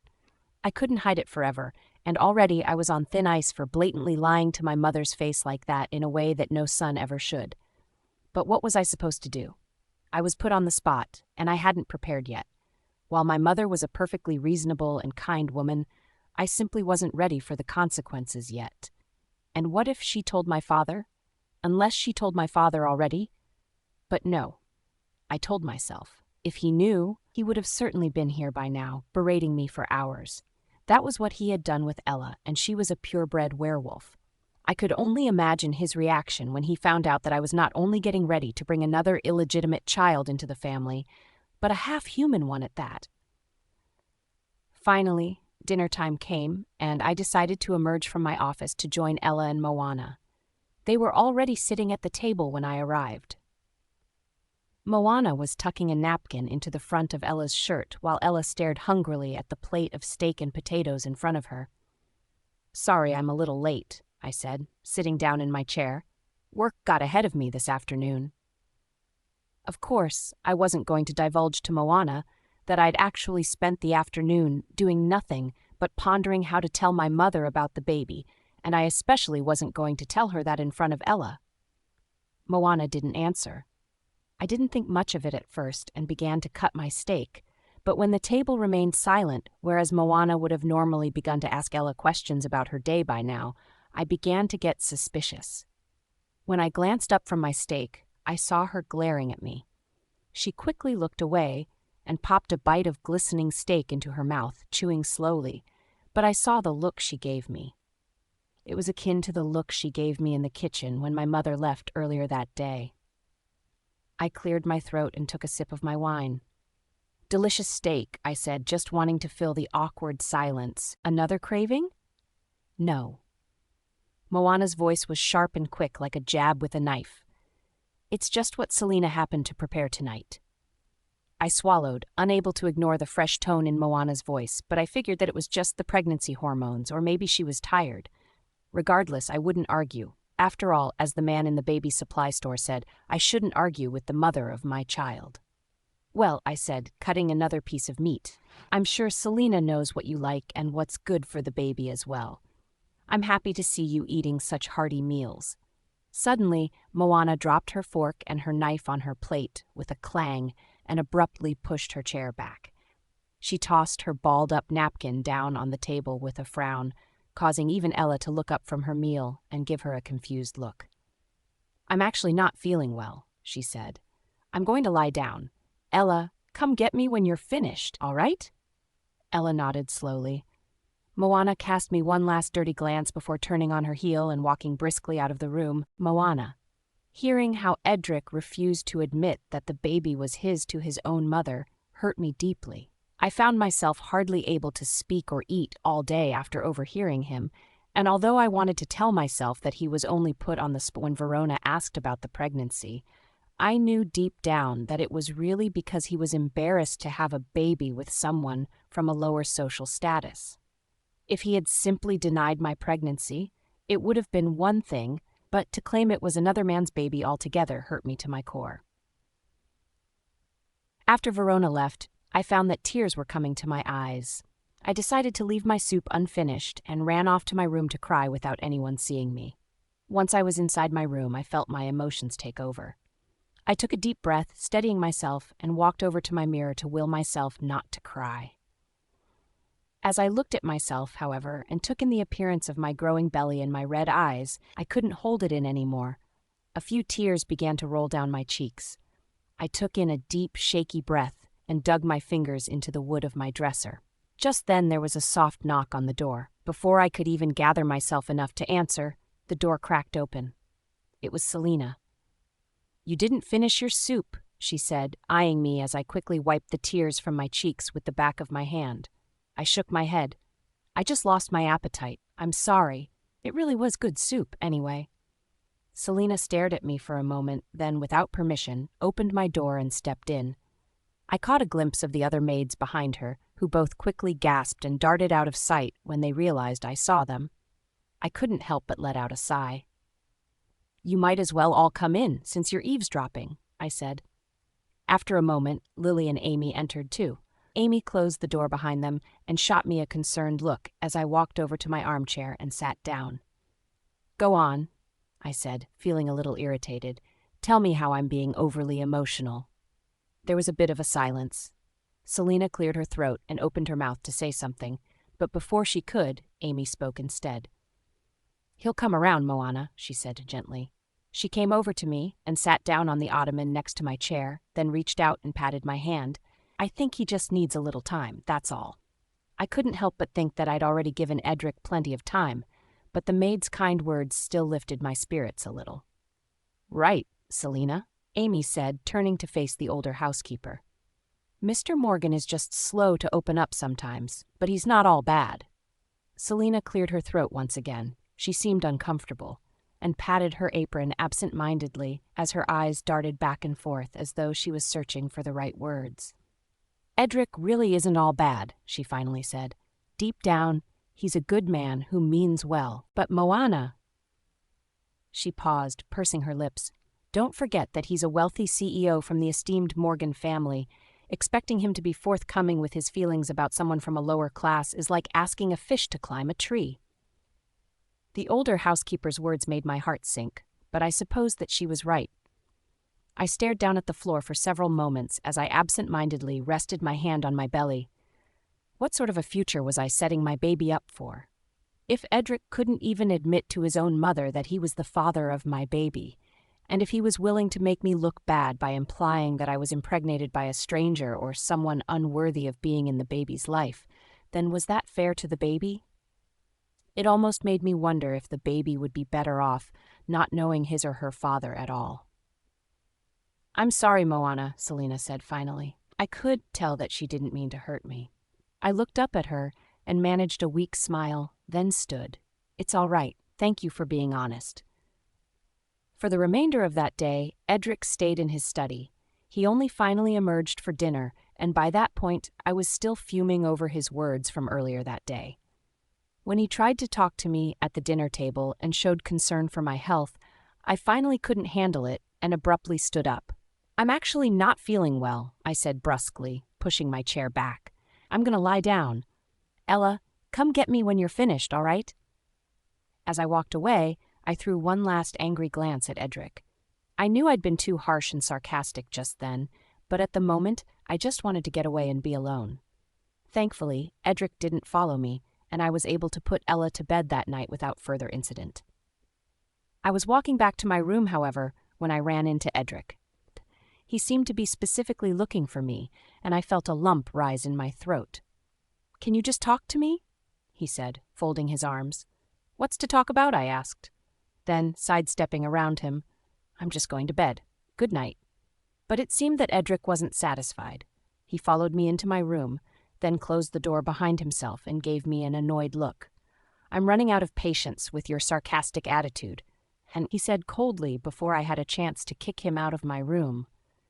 I don't appreciate you acting that way in front of Ella like you did at dinner. I raised an eyebrow. I'm sorry, I said, but I think you should take a day off, he said. As he spoke, his demeanor softened a little, and his arms fell back to his sides. I know you're having pregnancy mood swings, so we don't need to dwell on it. Just take the day tomorrow to rest and relax. I felt my mouth hanging open at his words. Before I could tell him that he was wrong and that my mood today had nothing at all to do with my pregnancy hormones, he suddenly turned on his heel and opened the door again. Good night, he said. Then, without another word, he walked out and shut the door behind him. Once I was alone, I scowled and curled my hands up into fists. Did he really not realize the real reason behind my mood, or was he simply choosing to disregard it? Here I was, thinking that Edric was changing and starting to see me as an equal, and yet, in the same day, he not only refused to tell his own mother that the little werewolf in my belly was his baby, but he also completely belittled my true emotions and simplified them down to nothing but a mood. Moana. The next morning, I decided to take Edric's offer for a day off and went to the orphanage to get out of the penthouse for a while. I was still incredibly hurt and angry by Edric's refusal to admit that the baby was his to his own mother, but at the very least, I knew that a day out might lift my spirits just a little. As I arrived at the orphanage, I already began to feel just a little bit better. Hello? I called as I walked in. I didn't get a response, but I heard the children's voices coming from the recreation room as they laughed and played, and it made me smile a bit. I walked over to the recreation room and stopped in my tracks when I saw Ethan playing with the children. They didn't see me at first. Ethan was giving them an art lesson and was walking around the room, looking at all of the children's artwork and giving them compliments. Seeing how sweet he was being with the children made me smile, but at the same time it made me feel sad, knowing that his brother was seemingly incapable of having such truly genuine kindness and love for anything except his pristine image. Suddenly, as I stood in the doorway, one of the children jerked her head up from her intense scribbling and gasped, pointing at me with her chubby little finger. "Moana's here!" she shouted. All at once, the children erupted into cheers and swarmed me like little bumblebees. I couldn't help but laugh as they bombarded me, and I caught Ethan's eye from behind. He was smiling at me, but as his eyes traveled down to my belly and his smile faded, I knew that my dress didn't hide my pregnancy well enough today. Regardless, Ethan seemed to keep his thoughts to himself, which was a welcome relief. I spent the afternoon helping him with the children, and we all had a wonderful time making artwork and playing with clay. When it was finally over, Sophia thanked us and whisked the children away for dinner, leaving us alone for the first time that day. "Long time no see," Ethan said as we cleaned up the mess left behind in the recreation room. "Yeah," I said, clearing my throat nervously. "The last time we saw each other was at our dinner date. At the time, he had asked if I was pregnant, jokingly. Now, I was clearly pregnant. I know what you're going to ask," I said, turning to face him with confidence. "It's okay. Ask." Ethan's face went red. He glanced briefly at the floor, then ran a hand through his hair. Are you?" "Yes," I replied. "So does that mean that when we went out—" I nodded. "You were right that night. I just wasn't ready to admit it. I'm sorry for lying to you." Ethan shook his head vehemently. "No, it's perfectly fine," he said gently. "It's your right to choose who to tell and when to tell them, but if you don't mind me asking, is it Edric's?" I felt my heart leap into my throat as I wondered if it would be appropriate to tell Ethan. If Edric wasn't even willing to tell his own mother that he was the father of my baby, then was it really my place to tell his brother? Finally, I decided against it, and I shook my head. "No, it's my ex-boyfriend's." "Oh." Ethan looked a little disbelieving, but he didn't say anything else about it.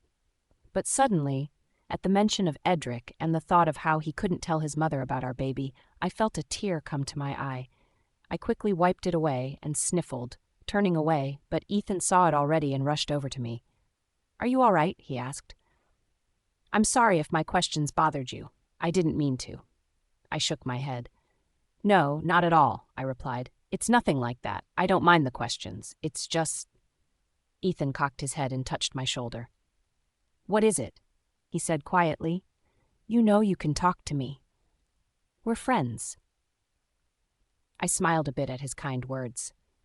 It was a comfort to have a good friend to talk to, although I wished I could only be completely honest with him.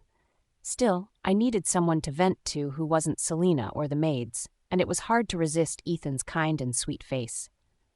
"I just worry that I'm bringing this baby into a bad situation," I admitted, taking care not to share too much and spill the big secret. "I might need to raise this baby without other family members, and I don't know if I can do that while still giving him or her a safe and happy life." Ethan was silent for a moment. He sucked on his lower lip and nodded slowly as he digested my words, then finally spoke. "I know I don't have much experience of the outside world since I grew up in the lap of luxury with the Morgan family," he said quietly. "So maybe I shouldn't say this, but I think my life would have been better if I was just raised by my mom, even if it was just the two of us, and even if we didn't have a lot of money. I don't think I would have needed anyone else, really. So I think if you wanted to raise the baby by yourself, it would be okay with your love." Ethan's kind words brought another tear to my eye. For the first time in a while, I felt comforted. Maybe I could do this on my own if I needed to. "Of course," he continued, breaking my train of thought, "you know I would always love to help you support this child if you ever needed it." His voice was soft and sweet, and when he finished speaking, he looked down at the floor. I was so moved by his kindness that, without thinking or even hesitating, I pulled him into a tight hug. He stiffened for a moment out of surprise, but then wrapped his arms around me and held me tightly. When we pulled away, I felt as though a massive weight had been lifted off of my shoulders. "Thank you, Ethan," I said gently. "You're a really good friend." Ethan smiled and squeezed my shoulder. "Of course," he replied. "It's what friends are for." We fell silent for a moment. Just then, however, I glanced up at the clock and realized that it was already late. I quickly got my things together. Ethan offered me another ride home, but Edric had insisted that I bring the driver with me, so it wasn't necessary. Not to mention the fact that it wouldn't bode well if I pulled up to the penthouse with Ethan again after another argument with Edric. So I hugged my friend goodbye and climbed into the back of the waiting car. As I was driven home, I looked out the window at the city lights. They were so colorful at night, and after the entire day, I felt immensely better. A slight smile twitched at the corners of my lips as I looked at them. Maybe, if I had to, I really could take care of this baby on my own. As the city lights passed by, I had another thought. I thought to myself that I should start saving more money so I could take my baby away from this loveless family. Edric. The next day after our minor argument, I was happy to see that Moana took me up on my offer and decided to take the day off. I insisted that she let the driver take her wherever she wanted to go. She left in a bit of a huff, holding her belly through her summer dress in the elevator, but as the door closed, I knew that she would come home feeling much better later. In the future, I told myself that I would make sure she had more time off. This much stress was only bad for the baby, so if she needed any time to rest and relax, then I would allow it. However, Moana was late coming home that night. I began to get a little worried when she wasn't even home in time for dinner, and found myself involuntarily looking out the window every 5 minutes to see if she was coming. Finally, just as I was about to call her, I saw the car pull up out front and let out a sigh of relief. I watched as she walked into the building, then waited for her to take the elevator up. When the doors finally slid open and she walked into the foyer, she immediately met my gaze. "You were out late," I said. "I was about to call you." She shrugged. "It's my day off. I'm an adult, so you don't need to worry about me." For the second day in a row, Moana was being sarcastic and cold toward me. What did I do to piss her off so much like this? Frowning, I folded my arms across my chest. "I'm allowed to wonder where the mother of my baby is past dark in this big city," I said. Moana merely scoffed. "I was only at the orphanage," she replied. "Besides, why do you care? It's not your baby, right? Just some other man's mistake." "So that's what this is about?" I asked, splaying my hands out with my palms up, feeling incredulous. "You eavesdropped on my conversation with my mother?" Moana rolled her eyes and began to storm off toward her room, but I wasn't having it. After all of the waiting and worrying about her all night, I had finally had enough. I had been so understanding and even gave her an extra day off. Before she could storm away, I quickly ran up to her and put myself between her and the doorway. "Don't just run away," I insisted. "Have a real conversation with me." She waved her hand dismissively. I noticed that she didn't seem to even want to look at me, and now she turned around to storm off in the other direction, toward the kitchen. "It's completely unimportant," she said. I followed her and watched as she walked to the fridge, opened it, then took out a pitcher of iced tea and poured herself a glass. Her hands seemed to be shaking. "Did you eat dinner?" I asked. Moana scoffed again. "Why do you care?" "Because," I reiterated, "you are carrying my child in your belly. Yes, you've hardly eaten for the past 2 days. The last thing you, I, the baby, or anyone else needs is for you to collapse and wind up in the hospital. I mean," I let out a wry, disbelieving chuckle, "what has gotten into you?" "What has gotten into me?" Moana asked through gritted teeth. She slammed the pitcher back down in the fridge, then turned toward me and pressed her palms firmly into the countertop. "First," she said, counting on her fingers now, "you scrambled to pay off that photographer on the night we went out for dinner. Then, you can't even be bothered to refer to me in any sort of personal way at the hospital until we were behind closed doors, because it might tarnish your pristine reputation to be in association with a lowly human." "Moana, that's not," I began, but she cut me off. "That's not even all of it," she snarled. "You've done nothing but treat me with a hot and cold attitude since you met me. One day, you're sweet and kind and caring. Then, the next day, you're distant and can't even look me in the eye. The only reason why you even come close to treating me like an equal is because of this baby. And I was willing to accept that. But then you can't even admit to your own mother that the baby is yours? You have to make me out to be impregnated by another mystery man? Don't you realize how that sounds?" As she spoke, Moana absent-mindedly stormed out of the kitchen and back into the living room. I followed, partially listening to what she was saying, but also partially because I was worried she might do something rash in her current angry state.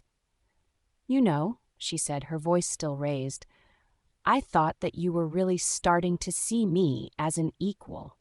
I thought that our relationship was unconventional, but that it would be okay because you would love our child, and that was all that mattered. But now, I think that our baby will only grow up feeling even more alone than I do in this household. No other family members, no friends, having to constantly fear cameras, and not even being accepted by his or her own father. Just money. Money can't fill the void that parental love is supposed to fill." Suddenly, she picked up a pillow off of the couch in her fit of anger and chucked it as hard as she could. Not at me, but at the floor with a surprising amount of force for such a petite pregnant woman. When she was finished, the room fell silent, filled only by the sounds of her breathing harshly through her nostrils. We both stared incredulously at the discarded pillow. I had to stifle a bit of a smirk at the ridiculousness of the situation and the comical choice of throwing a pillow on the floor. Even in a state of fury, Moana was still level-headed enough to only throw something soft, rather than choosing something heavy or breakable like so many angry people might choose. When I lifted my gaze from the pillow, I looked into her eyes, only to see that they were filled with more than just annoyance and anger, but rather a deep-seated pain and bitterness. I felt both cornered and guilty. How could I explain to her that I was just put on the spot by my mother, and that I was planning on announcing the baby to her in due time? She wouldn't even believe me anyway, and the longer I thought about it, the more I realized that it was a weak excuse anyway. Maybe I was just being cruel by claiming that the baby in Moana's belly belonged to a mystery man. Maybe I should have been a man and admitted that the baby was mine. At that moment, I knew I was wrong, and for some reason I wanted to hold her. Without a word, I walked past the discarded pillow and pulled her tightly into my arms. "Edric." In her fit of anger, Moana threw a pillow of all things on the floor. She stood there silently after she did it, breathing heavily through flaring nostrils with her fists clenched at her sides. At that moment, she looked adorably small and helpless, like an angry child. But she wasn't a child. She was a woman, and my actions had upset her. For some reason, seeing Moana act so passionately made me want to hold her. Without a word, I walked past the discarded pillow and pulled her tightly into my arms. She stiffened at first, shocked by my sudden display of affection, before she finally relaxed into me. Her petite body pressing against me made me feel warm all over, and for a long time I just held her there in the middle of the living room. I didn't want to get too close, but I couldn't deny the feeling of her slightly protruding belly against me, combined with her fluttering heartbeat. For a brief moment, I thought about our fated one-night stand that resulted in her unexpected pregnancy. It started to make me a little aroused, admittedly, but I quickly pushed those thoughts back down and just focused instead of making the mother of my baby relax. As I hugged her, however, I was suddenly alerted to an oddly familiar smell. I couldn't quite place my finger on it at first, but it grew just a little stronger, and I suddenly came to the realization that it was the same scent that I picked up at the maze all of those weeks ago. Just as quickly as it came, however, it suddenly faded. I stopped hugging her and pulled away, looking down at her with narrow eyes. That scent was so distinct, and it was sweet. That day at the maze, I thought that it might have even been my mate's scent, but that was impossible. Moana was a human. Was she hiding something from me? "What's wrong?" Moana asked, looking up at me with innocent confusion written across her face. She looked genuine. I didn't think that she had anything to hide. Maybe it was just some perfume that she used on occasion, and it was nothing more than that. "Nothing," I said, shaking my head and taking a step back. Neither of us spoke for a few moments until Moana finally said, "I'm sorry I got so worked up." She solemnly walked over to the pillow that she had thrown on the floor and picked it up, setting it back down in its rightful place on the couch with a sheepish expression on her face. I shrugged. "It's all right." Moana stared at the floor for a little bit. My own mind felt as though it was whirling around with a million different thoughts. I knew that I was being a jerk for not telling my mother about the baby and for making Moana feel so badly. But at the same time, I was a werewolf from a highly esteemed family. Even though I did like Moana and enjoyed her company, I could never be so forthcoming publicly with a human nanny. "Well, good night," Moana said quietly before turning and walking toward her bedroom. I stared after her for a moment, biting my lip as I watched her go. "Wait." She froze when I called out to her, then slowly turned to face me. "You know I'll love our baby just as much as I love Ella," I said, swallowing my pride. "I'm sorry that I made you think that I wouldn't. My mother only put me on the spot yesterday. But I know I should have just told her. If it's important to you, we can tell her together tomorrow, but we can't tell my father yet." Moana's demeanor seemed to soften a bit at my words. She nodded slightly to herself, staring at the floor before lifting her gaze to meet mine. "Thank you," she said. "I'd like that." I managed a weak smile. Moana smiled a little in response, but quickly turned on her heel and retreated to her bedroom just as something indiscernible began to show in her eyes. I sighed as I heard her bedroom door click shut before I finally decided to try to get some sleep myself. Sleep didn't come easily, however. Even with my sleeping pills, I laid awake that night thinking about what I would say to my mother and how she would react, especially when I would tell her not to say a word to my father. My mother was a kind and compassionate woman, but she also had her limits as a wealthy werewolf, and I wasn't entirely certain that she would be particularly thrilled by the news.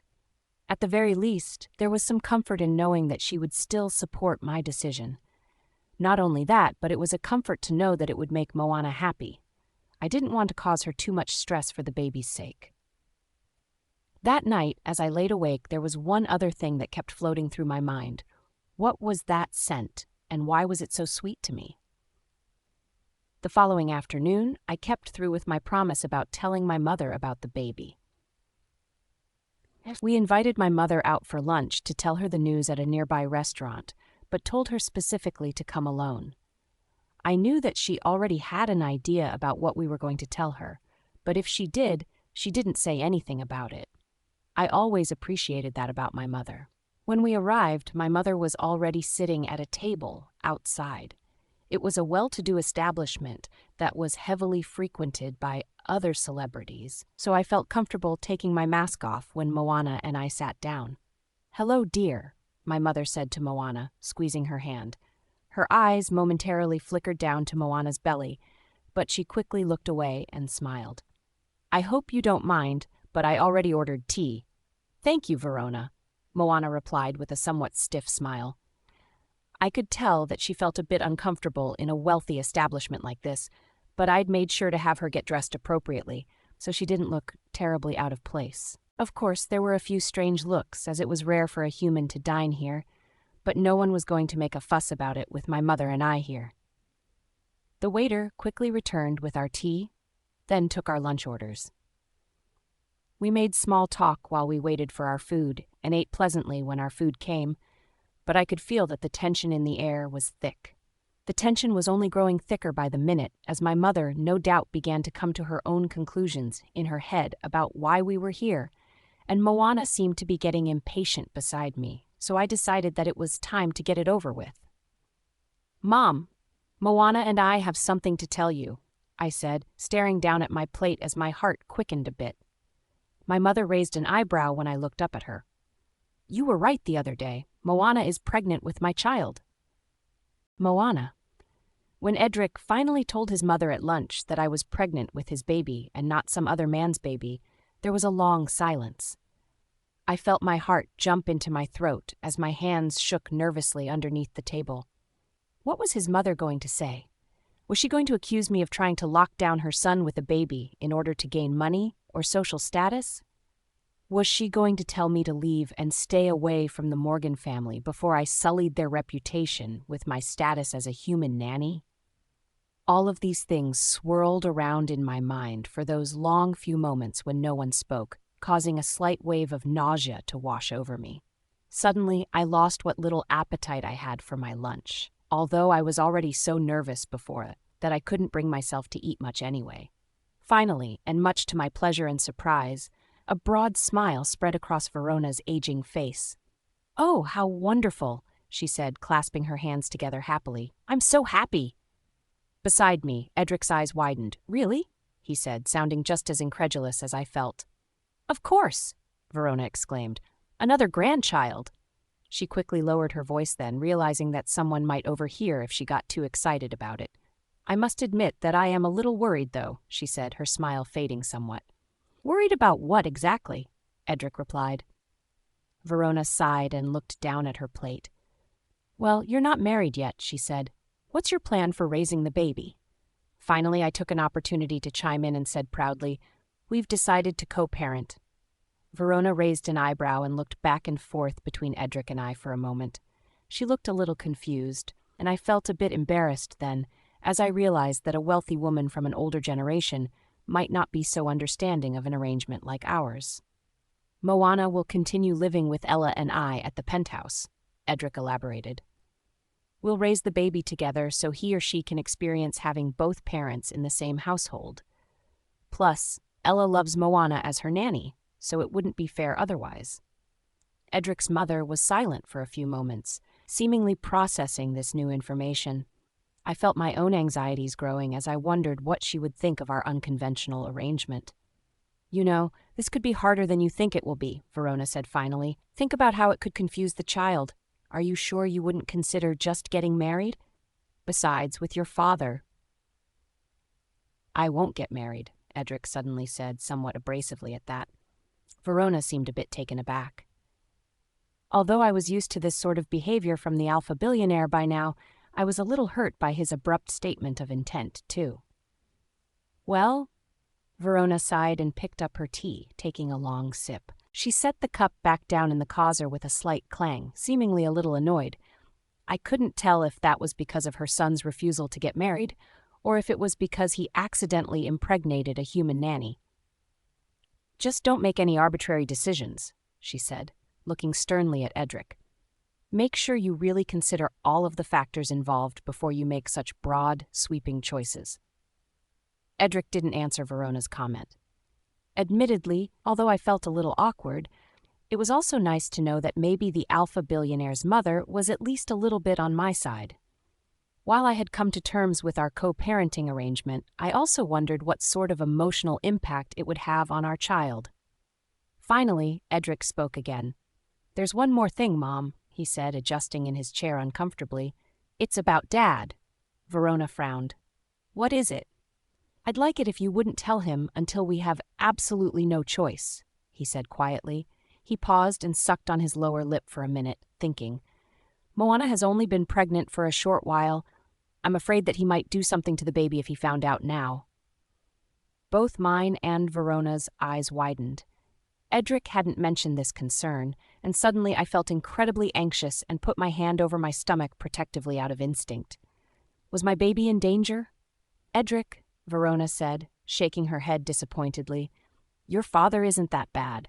But if it really means so much to you, then I won't say a word. Your secret is safe with me." After lunch, we hugged and kissed Verona goodbye before heading back to the penthouse. I felt a bit of a relief now that Edric's mother knew about the pregnancy, but Edric's mention of his father potentially doing something to the baby made me suddenly feel even more anxious than before. I finally began to understand why Edric might not have wanted to say anything just yet. He was trying to protect our baby. But was his father really all that bad? When we arrived back at the penthouse, however, my anxieties raised even further. We hardly even had time to get out of the elevator before Selena came scurrying over to us with her phone in her hand. "You two will want to see this," she said quickly, shoving the phone in our faces. Edric frowned and took the phone, and I leaned over to look at the screen. On the screen, there was an image from an internet tabloid. It was a picture of Edric, Verona, and I at the restaurant that day. My eyes widened as I saw that there was a big red circle around my belly, which was protruding a bit in my dress. I had my hand on my belly in the picture, emphasizing it even more. Meanwhile, mine, Edric's, and Verona's faces all appeared grim, and Verona's mouth was open. It was clear that we were having a very important discussion. Below the image was big, bold text that read, "Mystery woman with WorkCorp CEO. New addition to the Morgan family on the way?" I felt my heart sink as I saw all of this. I glanced up at Edric, whose face went white as a sheet. Without another word, he quickly took out his phone and walked away, leaving Selena and I standing speechless in the foyer. "Hello?" I heard him say as he went into his office. "Yes. This is Edric Morgan. I'd like to pay you to take down that article." With that, the door shut and I couldn't hear what he said afterwards. I swallowed the knot in my throat as I looked at Selena, whose face seemed both concerned and apologetic. Without another word, I held my head high and returned to my bedroom to rest. As I laid down atop my quilt and stared at the ceiling, however, I couldn't help but feel sorry for what happened. It was all my fault for that image being published. If I hadn't demanded that we speak to Verona again, that picture never would have been taken. And now, Edric had to clean up the mess I made before his father found out. Edric. As soon as I saw the picture on the tabloid, I knew that I had to have it taken down as soon as possible. I immediately felt my heart sink and, without another word to Selena or Moana, I called the tabloid straight away. This specific tabloid had been known to cause trouble in the past, so it was needless to say that I already knew the CEO somewhat well. When I called his office, however, he didn't sound too keen on selling me the image. "I don't know," he said into the phone. "Tell you what, let's talk about this in person, and maybe we can make a deal." I frowned. Why couldn't he just speak over the phone, just like he always did? Either way, I had to get that image taken down. If my father saw that picture, and it was very possible that he already did, it would cause an uproar. So I did what the CEO asked and immediately drove over to his office. When I arrived, he was waiting for me in his dinky little corner office. It was honestly laughable to me that I had to meet a weasel like this in person. "You can take your mask off," he said, leaning back in his chair as I entered his office. I closed the door behind me and warily slid my mask down once I was certain that I wouldn't be seen. "So, you want to pay me off, huh?" he said with a condescending chuckle. "You know, that's a very valuable image I've got. You're going to have to offer more than the first person did." I felt my eyes widened. Someone else paid for it already? "Who?" He shrugged. "That's confidential, unfortunately," he said. "They paid me a pretty penny to keep it on the website, if you'd believe that. How much are you willing to pay me to take it down?" I was flabbergasted by this situation. Who would seriously pay this tabloid to keep that photograph public? I couldn't imagine anyone who would be willing to pay so much money for something like that. "Fine," I said with an exasperated sigh. "How much did they pay you?" The CEO grinned. 100,000. My jaw practically hit the floor. I stood shaking my head and folded my arms. "You're bluffing," I said angrily. "No one would pay 100,000 to keep that photo up." However, the CEO merely shrugged. He then pointed to a check that was sitting on his desk. When I leaned over to look at it, I saw that it was made out to the amount of $100,000. The beneficiary seemed to use only their initials, KM. I frowned, holding the check up to the light. It looked legitimate. "Time is ticking," the CEO said as he tapped his wristwatch. "Do you want the picture to stay up or not?" A deep, agitated groan escaped my throat, but nonetheless, I pulled out my checkbook and began to scribble furiously. When I was finished, I tore it out and slammed it down on the CEO's desk. "Here, and I don't want you publishing photos of me or anyone else in my personal life on your shady little tabloid again," I snarled. "Got it?" The CEO picked up the check, his eyes widening as he saw the amount. "$1 million, he croaked. I nodded as I tucked my checkbook back into my suit jacket pocket. "Consider it a gift and keep it off the books," I said. "Do anything like this again, and I'll sue you." I pressed my fingers into his desk then and leaned forward, coming face to face with him. This close, he was fairly greasy looking, and one eye was lower than the other. "My lawyers are a whole hell of a lot better than yours," I growled. "I'll get not only that money back, but I'll take everything from you if you cross me again." The CEO gulped, nodding vehemently.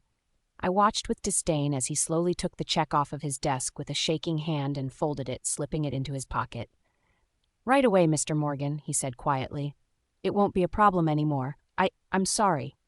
Satisfied, I stood and put my mask back on, straightened my jacket, and stormed out. After visiting the CEO, I sorely needed to relax. I had the driver take me to the Morgan-owned bar, where I had a few drinks and sat by myself for a while. As I drank, I couldn't stop thinking about the mystery donor who tried to pay the CEO into keeping the image up. KM, who could that be? I didn't know anyone with those initials.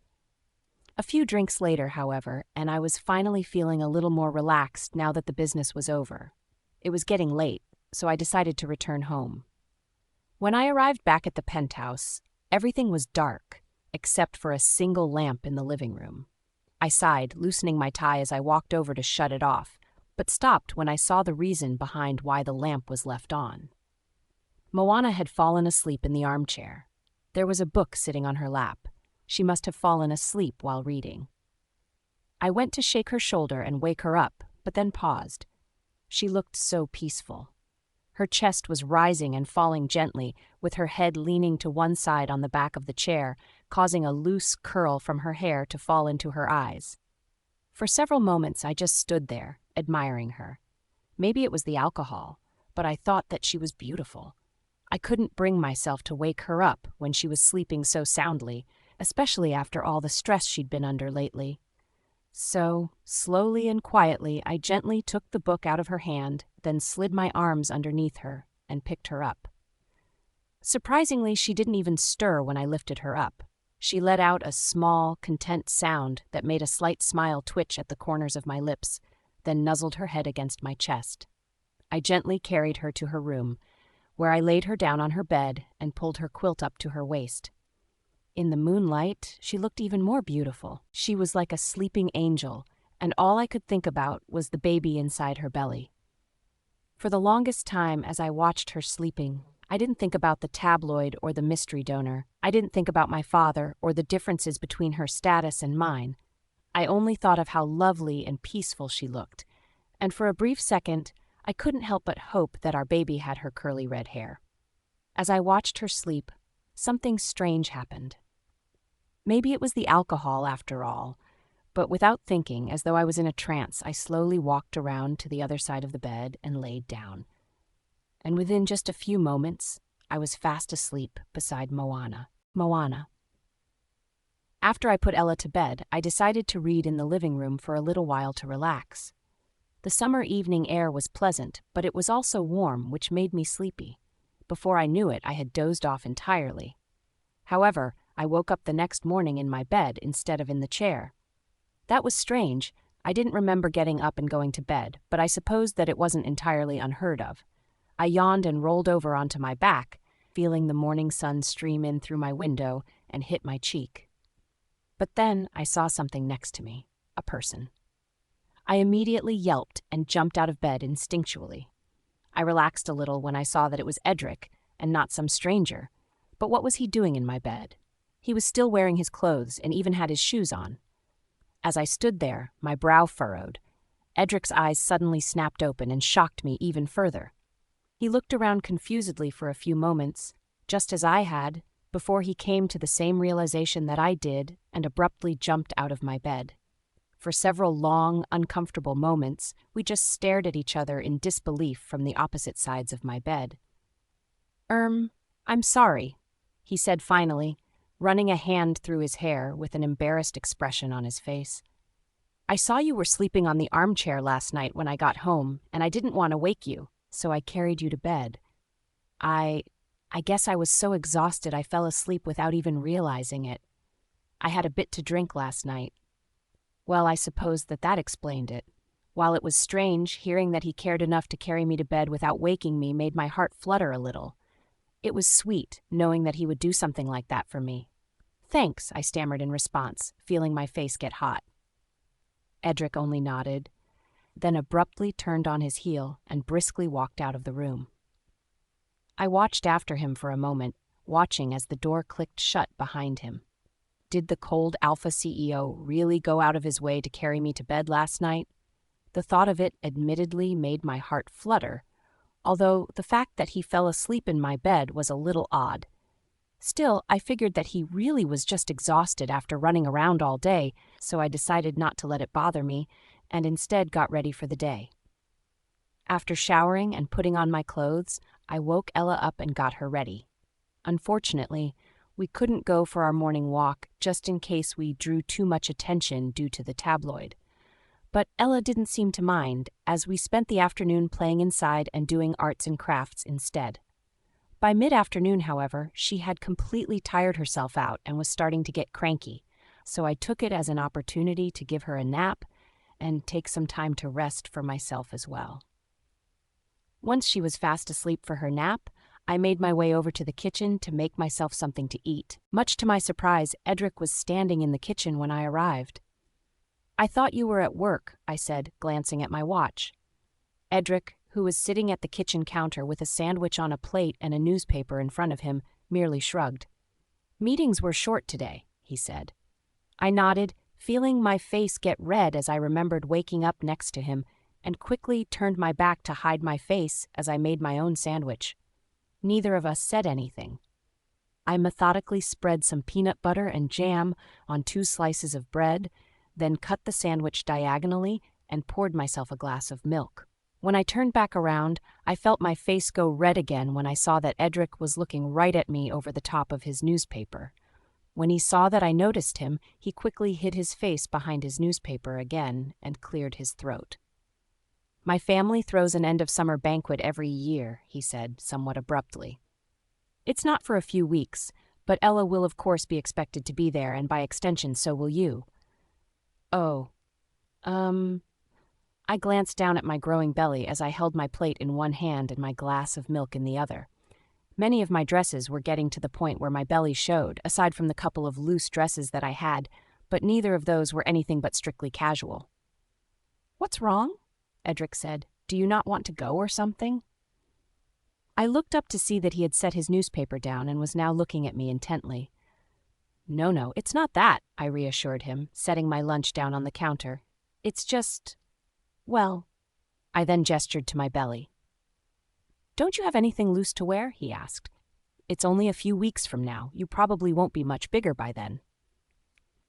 I started to get worried that I was coming across as being ungrateful or too nervous, but I really didn't have anything appropriate for a Morgan family banquet. Even at the last party when I wore Selena's nice dress, I still felt underdressed compared to the other wealthy partygoers. "I'm sure I can find something," I said. "I just don't think any of my loose dresses would be appropriate." Edric frowned slightly and cocked his head. Then he abruptly stood. "Can you show me?" he asked. Once again my face got hot. By now I was probably beet red.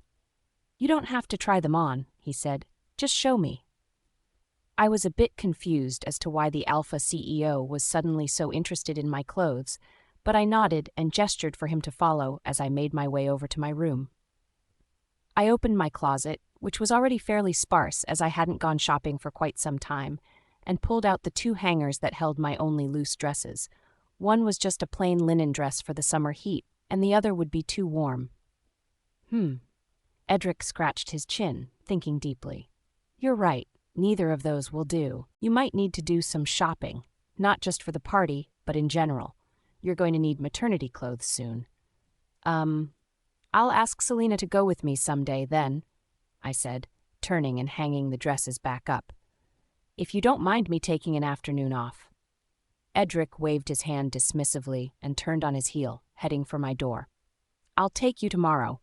You can get some high-quality maternity clothes as well as a nice dress for the banquet. It's important to have some nice clothes if you're going to be around the Morgan family from now on." My eyes widened. Before I could answer, Edric abruptly left after that. I stood still in the middle of my room, completely astonished that the cold alpha billionaire just offered to take me shopping on a whim right after our relationship was nearly exposed thanks to the tabloid. Was he not afraid that we would be seen? In fact, these past couple of days, he had been so kind to me despite everything, and was even intending on going out into public with me, despite the tabloid scare. Was he only trying to make up for the argument we had? My dear readers, thank you for stopping by and reading this story. I hope you enjoyed it. I'm trying my best to update ASSP. I'll appreciate it if you explore my other stories as well. Please follow my cake page, Eve Above Story and Group Eve's Alphas, if you want to chat or keep updated on my writing schedule. Yours, eve above story.